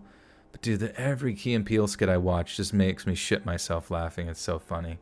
So comedy, they should make a comedy movie. I know he like doesn't want to or whatever the fuck, but dude, let's go. Make us laugh. We need it. Some really fucking funny skits, man. Oh man, like the one. Oh, there's so much shit. It's so good, so good. You hated Midsummer? Yeah, a lot of people say it was like a lot more just like shock value than it was like horror, which I can agree to an extent for sure. I think every horror movie, to a degree, has always just kind of been doomed, in my opinion, because there's always a point in the movie where like eventually you have to like set aside like where things get just so ridiculous. Like how do you keep the audience's attention? You know what I mean? Or not just their attention, but like their investment in it. The suspension of disbelief type thing. And I think that's why I like the movie The Witch with the 2 V's a lot, because it kind of maintained that throughout. There was a strong sense of mystery with everything. And it wasn't until the end that things really went like off the rails batshit, but it was like to such a degree that it still maintained a strong sense of mystery. And it made, then it ends and you're like, oh, now I want to fucking like look up people who made videos like The Witch Explained or whatever you know what I mean? But some of them you're just like, you're like, oh, it still has another 30 minutes, and they've already like jumped the shark on some shit, and you're like, oh, what the fuck? I don't even want to finish this. Tanya with the 5 says, unfortunately, got to go for the night. Thanks for the story so far. Hope everybody enjoys the rest. Good night, everybody. Thank you, Tanya. Thanks for hanging out. Appreciate it. The Nun was good. I didn't get to see the Nun. I know that like that was a very creepy character in The Conjuring 2 that I did not like. And one of the scariest scenes I thought was like seeing that nun character like standing ominously down a long hallway, and I was just like, holy fuck, there she is, dude. That's fucking spooky. That's spooky. Hey, listen. The Ritual, okay. Yeah, you guys need to just like at me on Twitter and make a huge list of shit I need to watch. I still need to check out that animated Japanese anime like ghost stories. And someone in my Discord added me about that, and I totally forgot. I'm just a forgetful fella. The largest concentration has been discovered in the southern German state of Bavaria, with many of those winding their way into neighboring Austria. Historians and geologists alike have noted that there seem to be a few distinctly different varieties of Erdstall. Fuck! Can we be friends? I think we're all friends here, friend. Historians and geologists alike have noted that there seem to be a few distinctly different varieties of Erdstall, but with unifying factors that confirm that they are all indeed part of the same amalgamation of tunnels. They are all said to be incredibly narrow, most being only half a meter or so wide, with incredibly low ceilings of around 1.5 meters. The longest of these oval-shaped tunnels is around 160 feet, and in most cases, there is a large room at the very end where there is something resembling a bench-like structure carved into one of the walls. A large percentage of these have what is known as a slip, a point where the tunnels descend into deeper levels that happen to even be... A large percentage of these have what is known as a slip, a point where the tunnel descends into a deeper level that happens to be even narrower than the regular tunnels. These sections are completely impassable to any larger travelers and mark the Erdstall as a rather complex and fascinating construction, given that there is obviously some level of intelligent design having been put into them. For each Erdstall network, there exists only one single solitary point of entrance. These entrance points are often concealed or deliberately camouflaged in some fashion, which suggests the tunnels were used by some group of people to hide. The entrances can be found in all manner of places, some more ominous than others. For example, while some of the entrances can be found in seemingly random places like wooded areas or under the kitchen of a German farmhouse, others are concealed near graveyards. Perhaps the simplest way for archaeologists to determine the purpose of any particular Erdstall room is to catalog whatever was contained in it, which is generally where the mysteries start to unfold. A huge portion of the Erdstall has next to nothing inside them. There is also little evidence that anything was ever inside of them, and the Erdstall tunnels don't have tire tracks for a minecart, any human remains interred inside them, or detritus from... Motherfucker, what the fuck is detritus? Detritus. Probably some sort of trash. Detritus. Detritus, waste or debris of any kind. Detritus. What's that word? Ileocycleitis.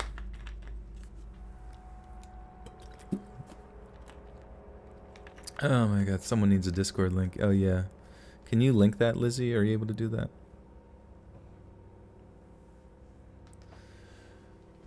Fuck me. Okay. Detritus. A huge portion of the Erdstall has next to nothing inside them. There is also little evidence that anything was ever inside of them, and the Erdstall tunnels don't have tire tracks for a minecart, any human remains interred inside them, or detritus from day-to-day life that might prove they were lived in. Although there have been incidents of dead weights and plowshares found in the tunnels, This is extremely rare, and we can safely rule out that they were used for storage. In fact, archaeological evidence is so few and far between that historians have had a rather difficult time even figuring out exactly when the tunnels were constructed. Trace amounts of charcoal have been found in a handful of tunnels, and carbon dating have been used to determine that they might well have been dug out between the years of 950 AD and the late 12th century. Another curious point is that there are absolutely no written records of the Erdstall until at least hundreds of years after they were dug out, and those that constructed them left nothing in the way of written evidence as to exactly why they were built, nor who commissioned their destruction.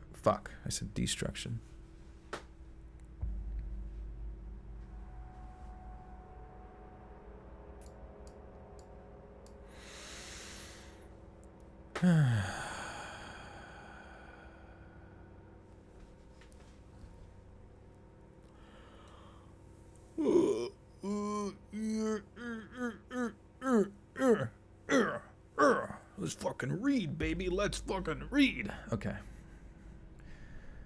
Another curious point is that there are absolutely no written records of the Erdstall until at least what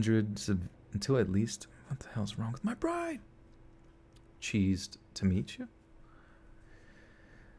Another curious part is that there are absolutely no written records of the Erdstall until at least hundreds of years after they were dug out, and those that constructed them left nothing in the way of written evidence as to exactly why they were built, nor who commissioned their construction.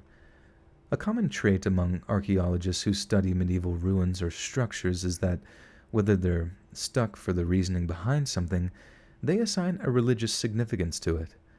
The logic being, if the reasoning seems off-kilter, there must be some kind of religious zealotry at work. But strangely enough, this model of explanation doesn't quite fit the Erdstall tunnels. By the time they were constructed, Germany and its neighbor Austria were pretty much completely taken over by Christianity, and this came with a well-practiced tradition of monks writing out and recording significant historical events. Surely, given such a mammoth construction project, this would have included some mention of the Erdstall, unless of course it was a closely guarded state secret, or they had been instructed not to make any record of them, lest such records fall into the hands of an enemy nation.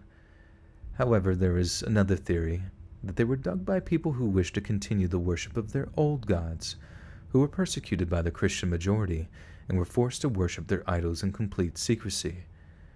But if that really were the reason for the construction, surely there would be some kind of trace iconography, perhaps a few relics or other artifacts left behind as evidence. But that's still not to say that these might have been purged at some point when the tunnels were discovered. Another theory that has been suggested is that the Erdstall were used for defensive purposes. This is a pretty solid theory given that when an enemy army stopped by your town to do some casual pillaging and wanton destruction, it'd be very handy to have a secret tunnel complex to be able to hide out until they got bored and moved on. Yet despite being so plausible an idea, there are a few holes in this theory. As was mentioned previously, there was only one known entrance to any of the tunnel complexes, which would make a huge tactical error if the tunnel complex was found by the enemy. Without a secondary escape route, the entire population in the area could be slaughtered and enslaved once the Erdstall was found. On top of that, given the tunnels were so narrow and small, oxygen would have been a very short supply if there were... Poopy poop ass. Fuck. You have Discord now? Do you die? I think so. I think that's what happens. Unsolved mysteries. Yami Shibai, Japanese ghost stories. Thank you. I don't know why I keep forgetting that.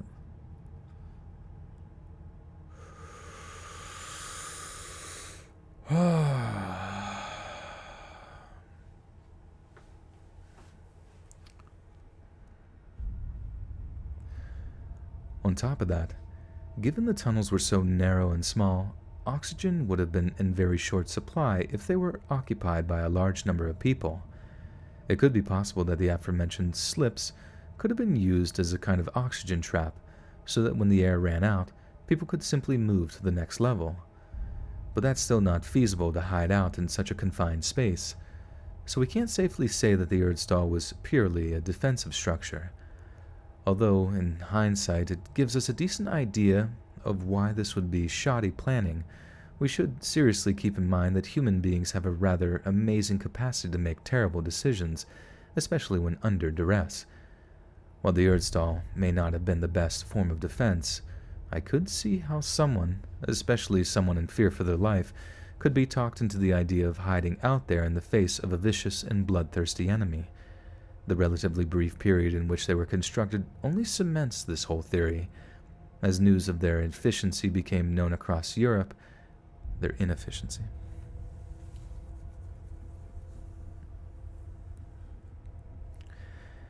As news of their inefficiency became known across Europe, people would simply stop building them, hence why they were only built during a certain tight time frame.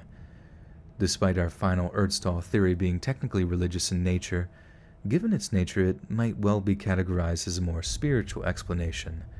It has been suggested that the previously mentioned slips could be considered as a series of ritualistic birth canals. The pious could have themselves squeeze through the narrow slips. The pious? What the fuck is a pious? The fuck is a pious? Some type of pie? Pious. Devotedly religious. Oh, okay. The devotedly religious, making a hypocritical display of virtue. There will be no pious words said over her.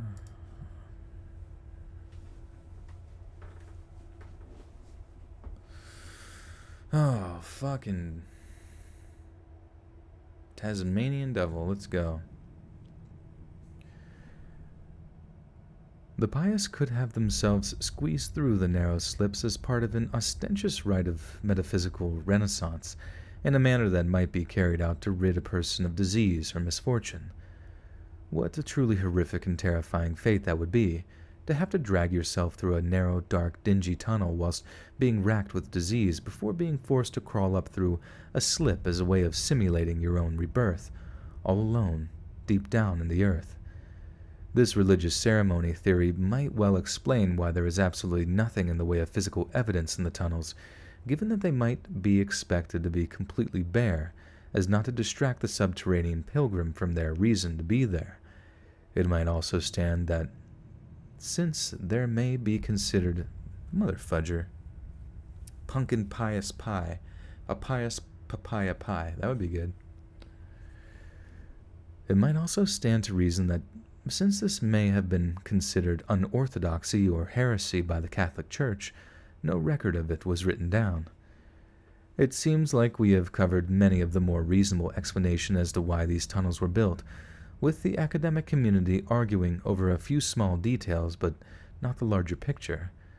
However, some have suggested some far-flung terrifying ideas to explain the Erdstall, the most terrifying being that they were home to some kind of proto-humanoid race that was wiped out as part of a wider effort to wipe out heresy in the newly Christian Europe, that they were built and maintained by a race of humanoids considerably smaller than Homo sapiens, who lived under the feet of our ancestors for a brief period before being discovered and promptly exterminated. While being extremely outlandish, this is no doubt a spine-chilling theory. But the fact remains, we may never really know why the Erdstall were constructed or who ordered them to be dug, and despite them being a huge, albeit secret part of the European subterranean landscape, they'll probably remain something of a mystery for as long as there are people to wander about them. Dude, I was literally thinking that as I was reading that. I was like, dude, are these for fucking hobbits? Was this a motherfucking hobbit hole? Because that'd be sick. That'd be so weird, just like years and years of just hobbit holes. Climb into my hobbit hole, daddy. Alright, we got 2 more stories. Holy shit balls. This is tough.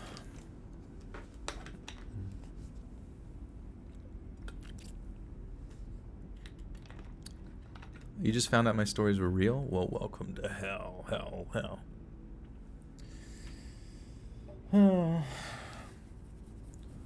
Dwarfs, I know. Dude, it might have been the motherfucking dwarfs, but didn't the dwarfs work in the mines?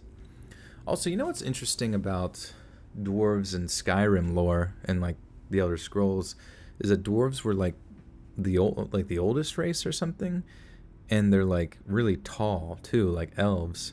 And then I remember in one of the Skyrim like side quests where you do a lot of like stuff in the dwarven underground, you eventually find that the dwarves were like aliens and they fucking like figured out technology to leave the planet. Pretty fucking cool, honestly. Dude, Skyrim was the shit, dude. That was a good game. Ah. We're at the point where we can edit projects on our phones. I'm listening to you while working on it. That's pretty dope. What are you editing? That sounds awesome. That would be nice.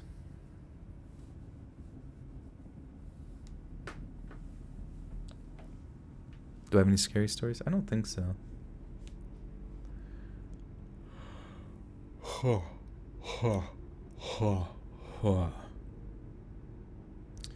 was that story from? What region? The one I just read? It was like Europe, like Germany and Bavaria. My voice cracks. Give you life. Oh, the Skyrim multiplayer. Yeah, I never tried that. What time is it? It's 1:15 a.m. right now.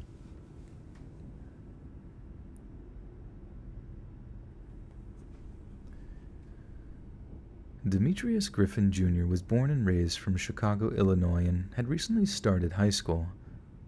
From Chicago, Illinois? A film project. It's surrealism. Nice, that sounds cool. What program are you using on your phone? Demetrius Griffin Jr. was born and raised in Chicago, Illinois, and had recently started high school. He had piercing blue eyes, rare for an African American, and was said to be very polite, to the point that he had a way of just endearing people to him, especially the adults he cared for. His former middle school teachers remember the lad as being somewhat of a joker, the kid who was always... His former middle school teachers remember the young man as being somewhat of a joker, the kid who always seemed to be making his classmates laugh one way or another. But generally he seemed to be remarkably dissimilar to other boys his age. He was gentle and generous, with a sportsmanlike spirit about him, and never once got into any playground fights, opting instead to befriend those around him and shine a little light into what were otherwise rather dreary lives. He was well motivated and excelled academically, having particular talents for math and science. He seemed especially excited to start high school and to enter the next chapter of his life, having a dream to take part in the various competitions that the high school swim team was involved in. In order to keep their young son safe, Demetrius's parents imposed a strict curfew on him, one that he kept to without fail. But on September 16, 2016, Demetrius and a friend of his were walking home from high school together until they had to part ways a short distance from his home. However, this was the last time anyone saw him, and hours rapidly passed by without him missing. Fudge. Fudge Newtons describe myself. You describe yourself. Or maybe you could try and describe me. Take a guess. Take a wild guess at me. Smooth caramel. Adobe and iMovie, Adobe more or less the more special effects than the other. Oh, nice. Joshua at Sleepy Time. Sleepy Time.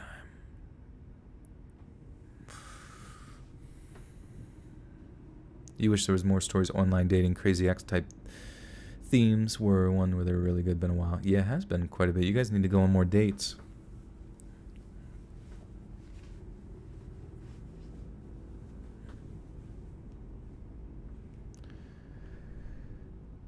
However, this was the last time anyone saw him, and hours rapidly passed by with him missing his curfew. Demetrius's mom said this was so unlike her son that she instantly knew that something was amiss. The next morning, at around 1:30 in the morning, police responded to reports of a dumpster fire not far from Demetrius's home. Once the fire was put out, firefighters made a horrifying discovery. There was a body inside, charred to a crisp and almost unrecognizable. But it was quickly determined through DNA sampling that it was Demetrius. He was in such a terrible state that it took the medical examiner's office nearly a month to determine the cause and manner of death, but it is unsurprising that it was decided to be a murder. The young man's family and friends were puzzled as to who could have done such a terrible thing to him, as he had never had any conflict or obvious enemies in his local community or at school. According to his family, the case was quite the opposite. Demetrius loved his neighborhood and would often assist with his neighbors with things like carrying groceries or walking their dogs. He was most definitely not affiliated with any gang or organized criminal group, or so his relatives attested. Yet, his loved ones had suggested that while Demetrius wasn't personally involved in a gang, he might well have fallen victim to one. What happened that night might well have been a case of mistaken identity, or involved some kind of gang initiation, whereby someone who wanted into the gang may have had to kill an innocent person as a kind of sick pledge of allegiance.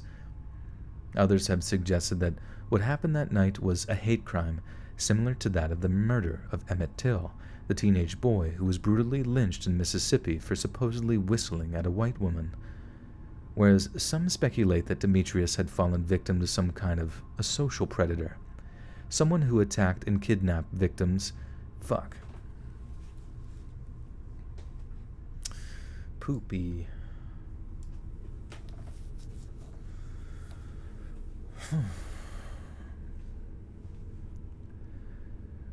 Whereas some speculate that Demetrius had fallen victim to some kind of a social predator, someone who attacked and kidnapped him before disposing of his body in what potentially could have been some variety of indecent assault. Someone robbed the life of a member of the local church, the local Boys and Girls Club, and a prospective member of his school's swimming team, and police were absolutely stumped as to who could have done such a terrible thing to such a bright, innocent young man. Whoever it is... 411 Hobbit, everything Hobbit. Everything hobbits hate and love is me. I am a curvy Latina with long dark brown hair. A hobbit. A hoobit. A hoobit.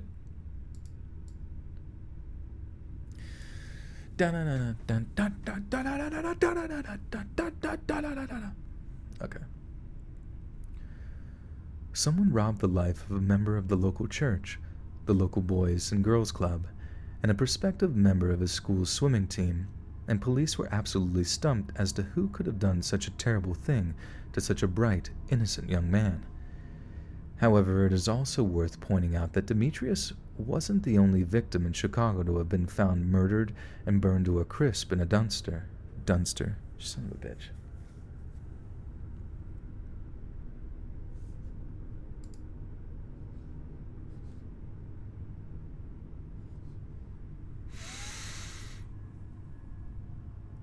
However, it is also worth pointing out that Demetrius wasn't the only victim in Chicago to have been found murdered and burned to a crisp in a dumpster. 9 years previously, in 2007, 2 women were found throttled, naked, and dumped in a burning trash can near Washington Park within just days of one another. The first woman was found to be 21-year-old Teresa Bunn, who was heavily pregnant at the time of her death. Her body had been doused in flammable liquid before she was set alight. A little more than 24 hours later, a second victim, just 2 miles away from where Teresa was found, was also discovered in a chillingly similar manner. The second woman, who would be later identified as 52-year-old Hazel Lewis, was discovered by firefighters who were responding to calls regarding the dumpster fire that her killers had attempted to dispose of her in. There was obviously some painfully clear similarities between the 2 victims, such as the fact that both were women of African American descent. Both were found within a few blocks of Washington Park on Chicago's south side, and both had been asphyxiated before being burned. At the time of the murders, Chicago police spokeswoman Monique Bond reported to the local media that investigators were looking into the possibility of the murders having been committed by a potential serial murderer. Fuck.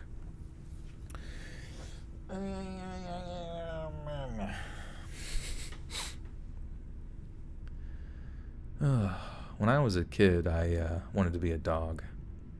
I was so jealous of my dogs getting to sleep in after school. And the fact that they got to lick peanut butter off of my uncle's balls. Sorry, that's a bad joke. Anyways.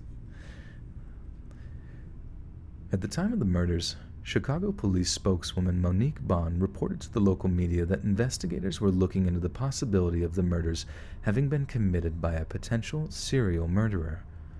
Almost 15 years later, both Teresa and Hazel's murders remain completely unsolved, and since then, there have been several more murders in which victims of all ages have met a similar fate. Could Demetrius Griffin Jr.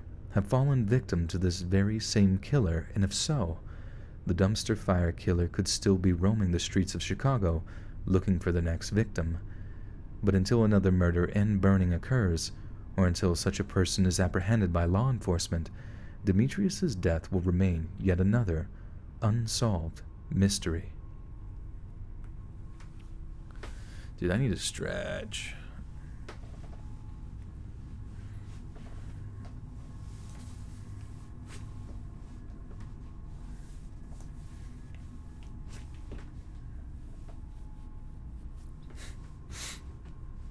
Okay, I've stretched. Hello from the UK. Oi. Oi, oi, oi. Cheese to meet you. Alright, last story, my friends. Cheesed to eat you. Ooh, can you imagine, like, a really creepy, like, mouse, sort of mouse man who, like, kidnaps you? Or no. Oh, like a mouse hybrid human man. But, like, you're down in your, the boiler room. I don't know, the fucking the laundry machine's down there in your apartment building. You have to go down there, and then, you know, next to the fucking heater with, like, the furnace. And then you see him, and he's like, hello, cheese to meet you. Before he, like, you know, shoots his, like, rat shit at you or something. Sleaze to cheat you. It's Mickey Mouse. Hey, Mickey, what are you doing down there, bro? Joel, this is scary. Scarier than all these other stories. Ratman and his bouquet of cheese curds. Yeah, there was always, like, I always was really uncomfortable with this one, like, just those moments where, like, I don't know, you know you're going to be killed, but, like, the person is, like, talking to their potential killer or monster creature, but they're trying to, like, say all the right things until you say something that, like, gets the monster creature's, like, mind back on, you know, wanting to kill you again or something like this. Like, yes. Yeah, I don't know. I don't know exactly what the fuck I'm referring to, but you kind of get the idea. Creepy Mickey Mouse. I'm going to write a horror script. Oh, yeah, I would make a really... like, if you got to make a horror movie, you better make it fucking funny, but also, like, disgusting. You know what I mean? Like, it's got to just be, like, everything. Like, pervertedly ridiculous and funny and... but also, like, gorily gross and shocking. I don't know. You gotta hit all facets of fun. That's not fun. Pardon me. Yeah, cheese to meet you. Every kill, cheese. Or just, like, I don't know. I guess that's where they would imply it. You know what I mean? Like, I guess it kind of reminds me of It, the fucking clown. Hiya, Georgie. Cheese to meet ya. Oh, Georgie.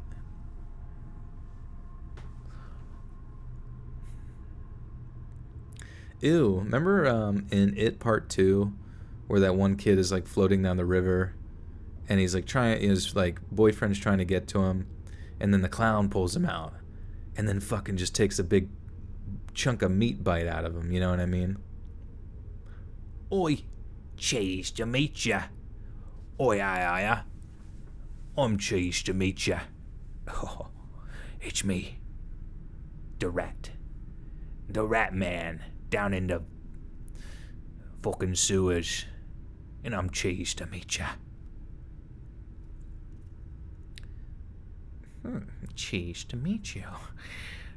You want to know how I got this cheese? My father was a rat.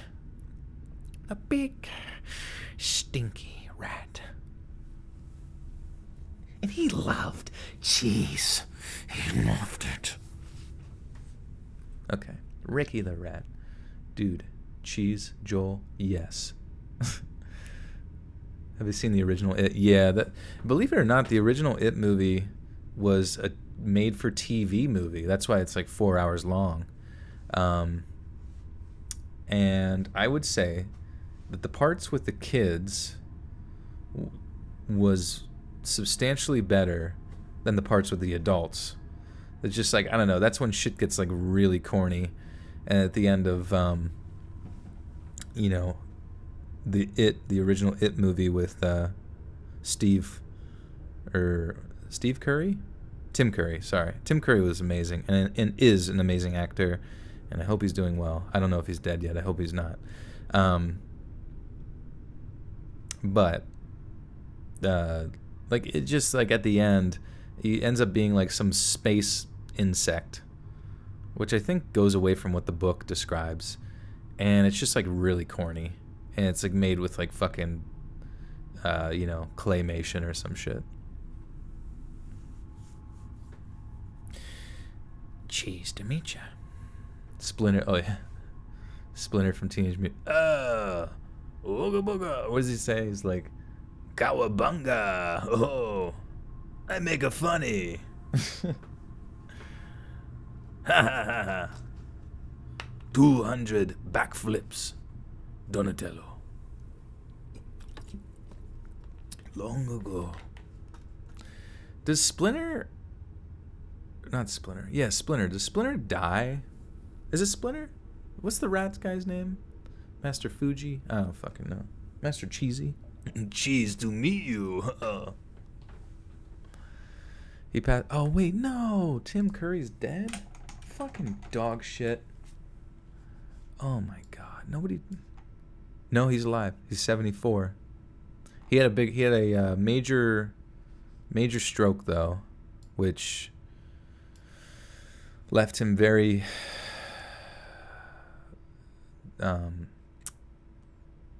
left him with a lot of physical detriments on his left side of his body. Man, the fuck. Dude, honestly, Tim Curry as an actor is someone I legitimately, like, wildly respect. Let's see, Tim Curry, 2020. Okay, there he is. Man, it's so sad, man. Actually makes me really fucking sad. Because he was such a fucking G, you know what I mean? And like, now he's like wheelchair bound and shit. And I get it, he's like old, he's like 70. But it's just, I would love to just like see if he maybe would be in another movie, you know what I mean? If you didn't... That's so sad. Mando, what's up, dude? Yeah, it's weird. I would love to like meet Tim Curry, shake his hand, and tell him that he's like the best actor ever. Because, dude, one of my first ever experiences when I was a child watching Tim Curry was in Muppet Treasure Island, and he was so fucking good in that. That whole movie is so fucking good. Muppet Treasure Island, if you haven't seen it, really funny, really, really good, like musical Muppet bullshit, and he was in that as one of the pirate boys. Or the main guy, but it's just one of those characters where it's like he's clearly has malicious intent, but you also enjoy who he is in general at the same time, Time passages. I know, no one's supposed to die. I actually have never seen Rocky Horror Picture Show, believe it or not.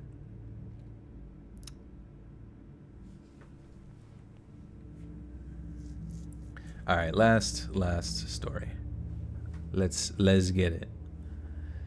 He plays Captain. Lol. All right.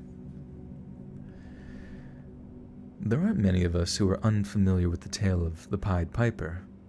The story is simple. The town of Hamelin. Hamelin? What the fuck is Hamelin? The fucking Hamelin. Hammer amber lamps. How do you say this word? Hold on a second. Hamen. Hamen.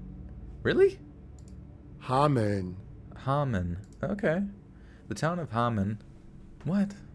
Really? The town of Hamen. Okay. The story is simple. The town of Hamen is being plagued by hordes of rats when a mysterious piper shows up declaring he can save them from the skittering masses of vermin. The townsfolk offer him an obscene amount of gold to remedy the situation, and the piper plays a special tune on a flute that causes all of the rats to follow him out of the town, where he leads them into a river and drowns them.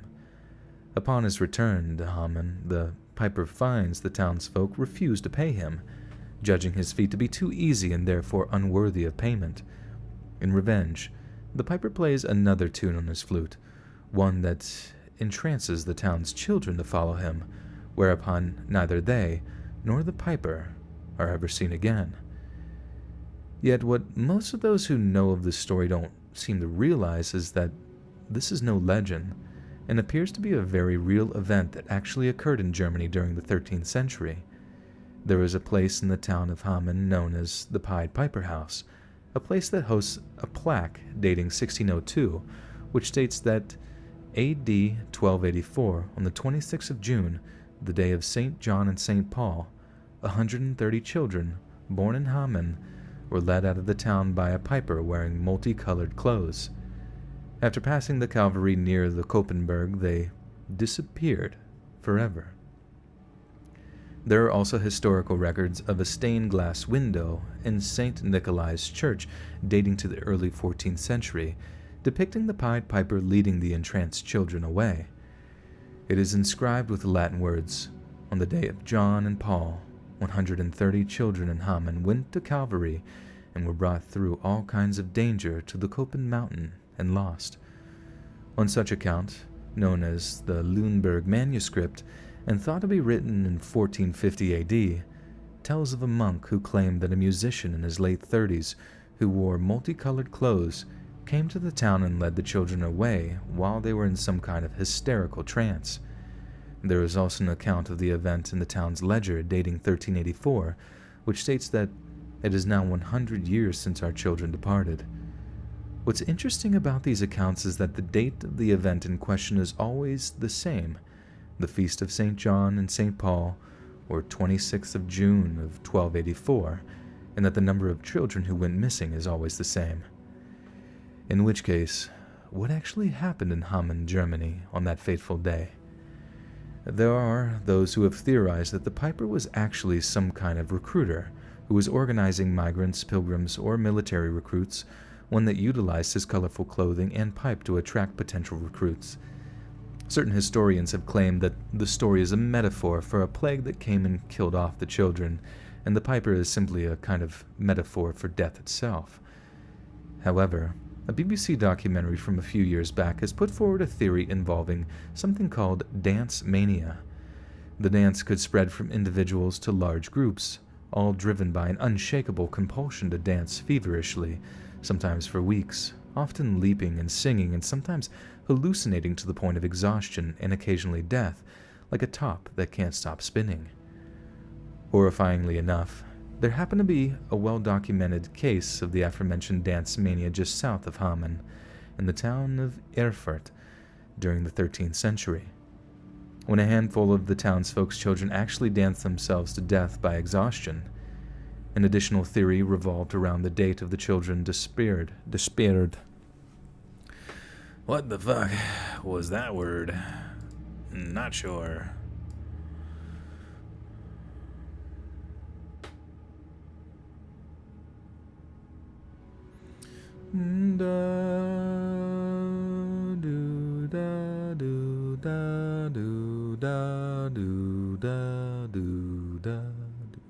Okay. An additional theory revolved around the date the children disappeared. Besides being a Christian feast day, June 26th was the date of the pagan midsummer celebrations. Many historians have claimed that the children were taken to the festivities when a local motherfucker. Okay.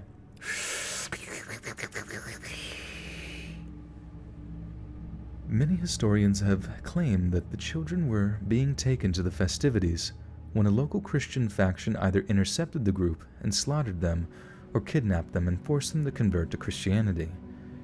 In all likelihood, what really happened in Haman will forever remain a mystery, one that continues to fascinate and terrify those that understand the implications of such a real-life event.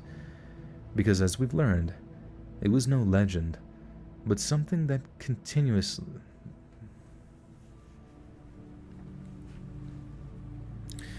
Because as we've learned, it was no legend, but something that continues to haunt...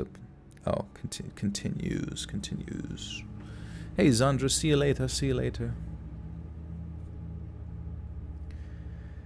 Because as we've learned, it was no legend, but something that continues to haunt a place that actually suffered through such a tragic... Fuck. I don't know why I can't just say the words.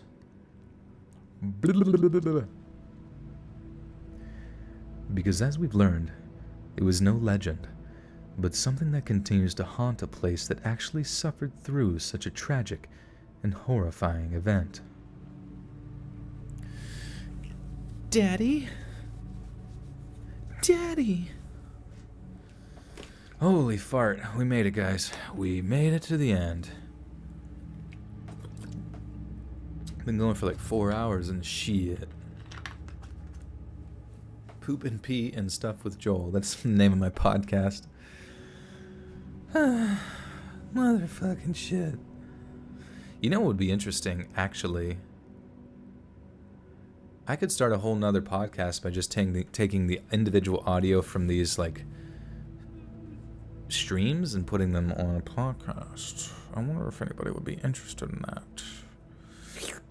But let's go. We made it to the end. Oh god, I'm being choked. Just kidding, I'm not. Gotcha. You thought I was dying. And you can't ever tell if I'm joking because I'm in front of a microphone. I'm being choked again. Just kidding. You just finished a pretty large Lego Bionicle build. Sick, dude. I remember I bought a Bionicle back when they first came out. Those were cool. Migrod, what's up, bro? Blooper reels. Yeah, dog.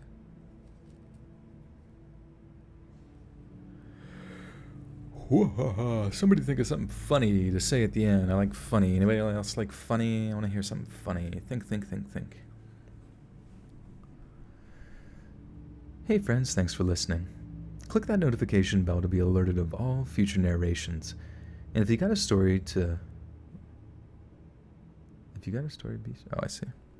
Have I not said this 1,000 motherfucking times? What do I think of regular show? It was cool. It was weird though, because I remember I watched it back in college because I had heard of it. And I believe they said the word bastard in it or something. Or damn. On like a show that was being shown on like Cartoon Network at like 4 p.m. like a kid's show. And it was just like, wow, they said a naughty word on a kid's show. And I'm like, this is really, it's not even like, it wasn't even like an anime dub, you know, where like animes are adult shows and sometimes the dub crosses over and all that kind of shit. But it was fucking weird. I was very cheesed to meet that. Oh, I might as well say cheesed to meet you at the fucking end. Yeah. That's gotta be it, dude. I gotta say it. Okay. Oh. Ooh. Ooh. Boom, boom. Ooh. Ooh. Ooh. Chicka, chicka, chicka, chicka, Brittany with the $30 donation. Just enough dollars to make your boy holla holla. This is because it's been a while. And I appreciate you so much. Thank you, Brittany. I appreciate you too. I really do appreciate it. And thank you so much. You know, my booty was getting cold. It needed a little warming up there. So that's a perfect twerk form. Brought me back out of retirement. I don't think I can ever retire this ass though. Ever watched The Amazing World of Gumball? I definitely have seen it, and I was impressed. I like the animation style and stuff, and there was quite a few funny parts. But just because I was like old, out of my cartoon watching days, at least in the sense of like where it was like religious for me, I feel like I haven't really gotten to fully appreciate regular show and Gumball as much. I definitely watched, well, a decent amount of Adventure Time with my nephew and stuff. But so I definitely got like a more appreciation for that show, which I loved. Boom, boom, boom. If you got a story, be sure to submit them to my subreddit r/Let'sReadOfficial and give and receive feedback from the community. Jesus, what is wrong with me, dude? I can't even say my fucking outro. That's how fucked my brain is right now. If you got a story, be sure to submit them to my subreddit r/Let'sReadOfficial and give and receive feedback from the community, and maybe even hear your story featured on the next video. And join my Discord to interact with me and other listeners directly. And if you want to support me even more, grab early access to all future narrations for just $1 a month on Patreon, and maybe even pick up some Let's Read merch from Sprim. Fuck. I can't, man. I can't even. I should have this shit memorized. Let me lube my lips up, man. I'm fucking. My brain is just turned into a fucking guacamole.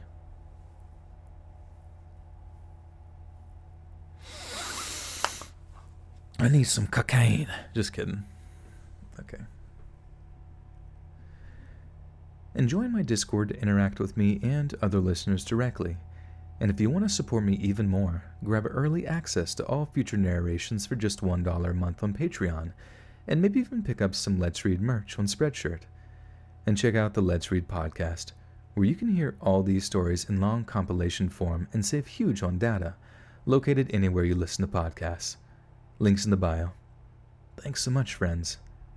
And I'm cheesed to meet you. Boom, biatch, we did it. Stop beating up my favorite streamer. Ooh, ow, ooh, ah, ooh, ah. Who is that? I'm getting choked. Holy shit, guys, we did it. We motherfucking did it. Reese's don't need to be pieces. I was gonna say, dude, they should make like really big Reese's pieces, but I'm like, I guess they do, because it's like Reese's cups might as well just be a. But giant fucking Reese's PC. Actually, the chocolate peanut butter they use in Reese's Pieces kind of tastes a little bit different than normal Reese's, don't you think? Like a little bit lighter, a little bit creamier. I gotta sneeze. I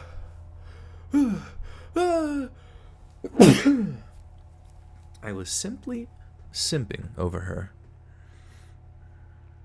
Just dabbing with Omar.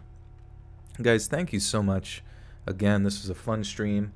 I'm actually really stoked to get this edited and out because I actually loved every one of these stories. So thank you guys for, if you know, this. I love these mysterious unsolved mysteries and shit like that. So if you guys ever feel inspired, please do some research on a topic and send it on in, and we'll get it up and running. It'll be sick. So thank you again, my lovelies, my friends. Thank you for the blessings. Appreciate it. I hope you all have a good night. Get some slippy sleep, some sleep knot. Oh, that'd be funny, like a Slipknot band, but it's like, ambient Slipknot. It's called Sleep Knot. Okay. Anyways, love you. Go check out Patreon if you want to get early access to this audio. Be up there first and foremost. Join the Discord. Follow me on Twitter. Follow me on Instagram. It's all linked down below. All that good stuff. Stay safe out there. Be nice to each other. Love each other. Do not let yourself get divided. That's how we get defeated. Keep that in your mind at all times. Love your neighbor. All that good stuff. All right, guys. Peace out. Adios. and be sure to suck the crunchy toast. I don't really know. Bye-bye.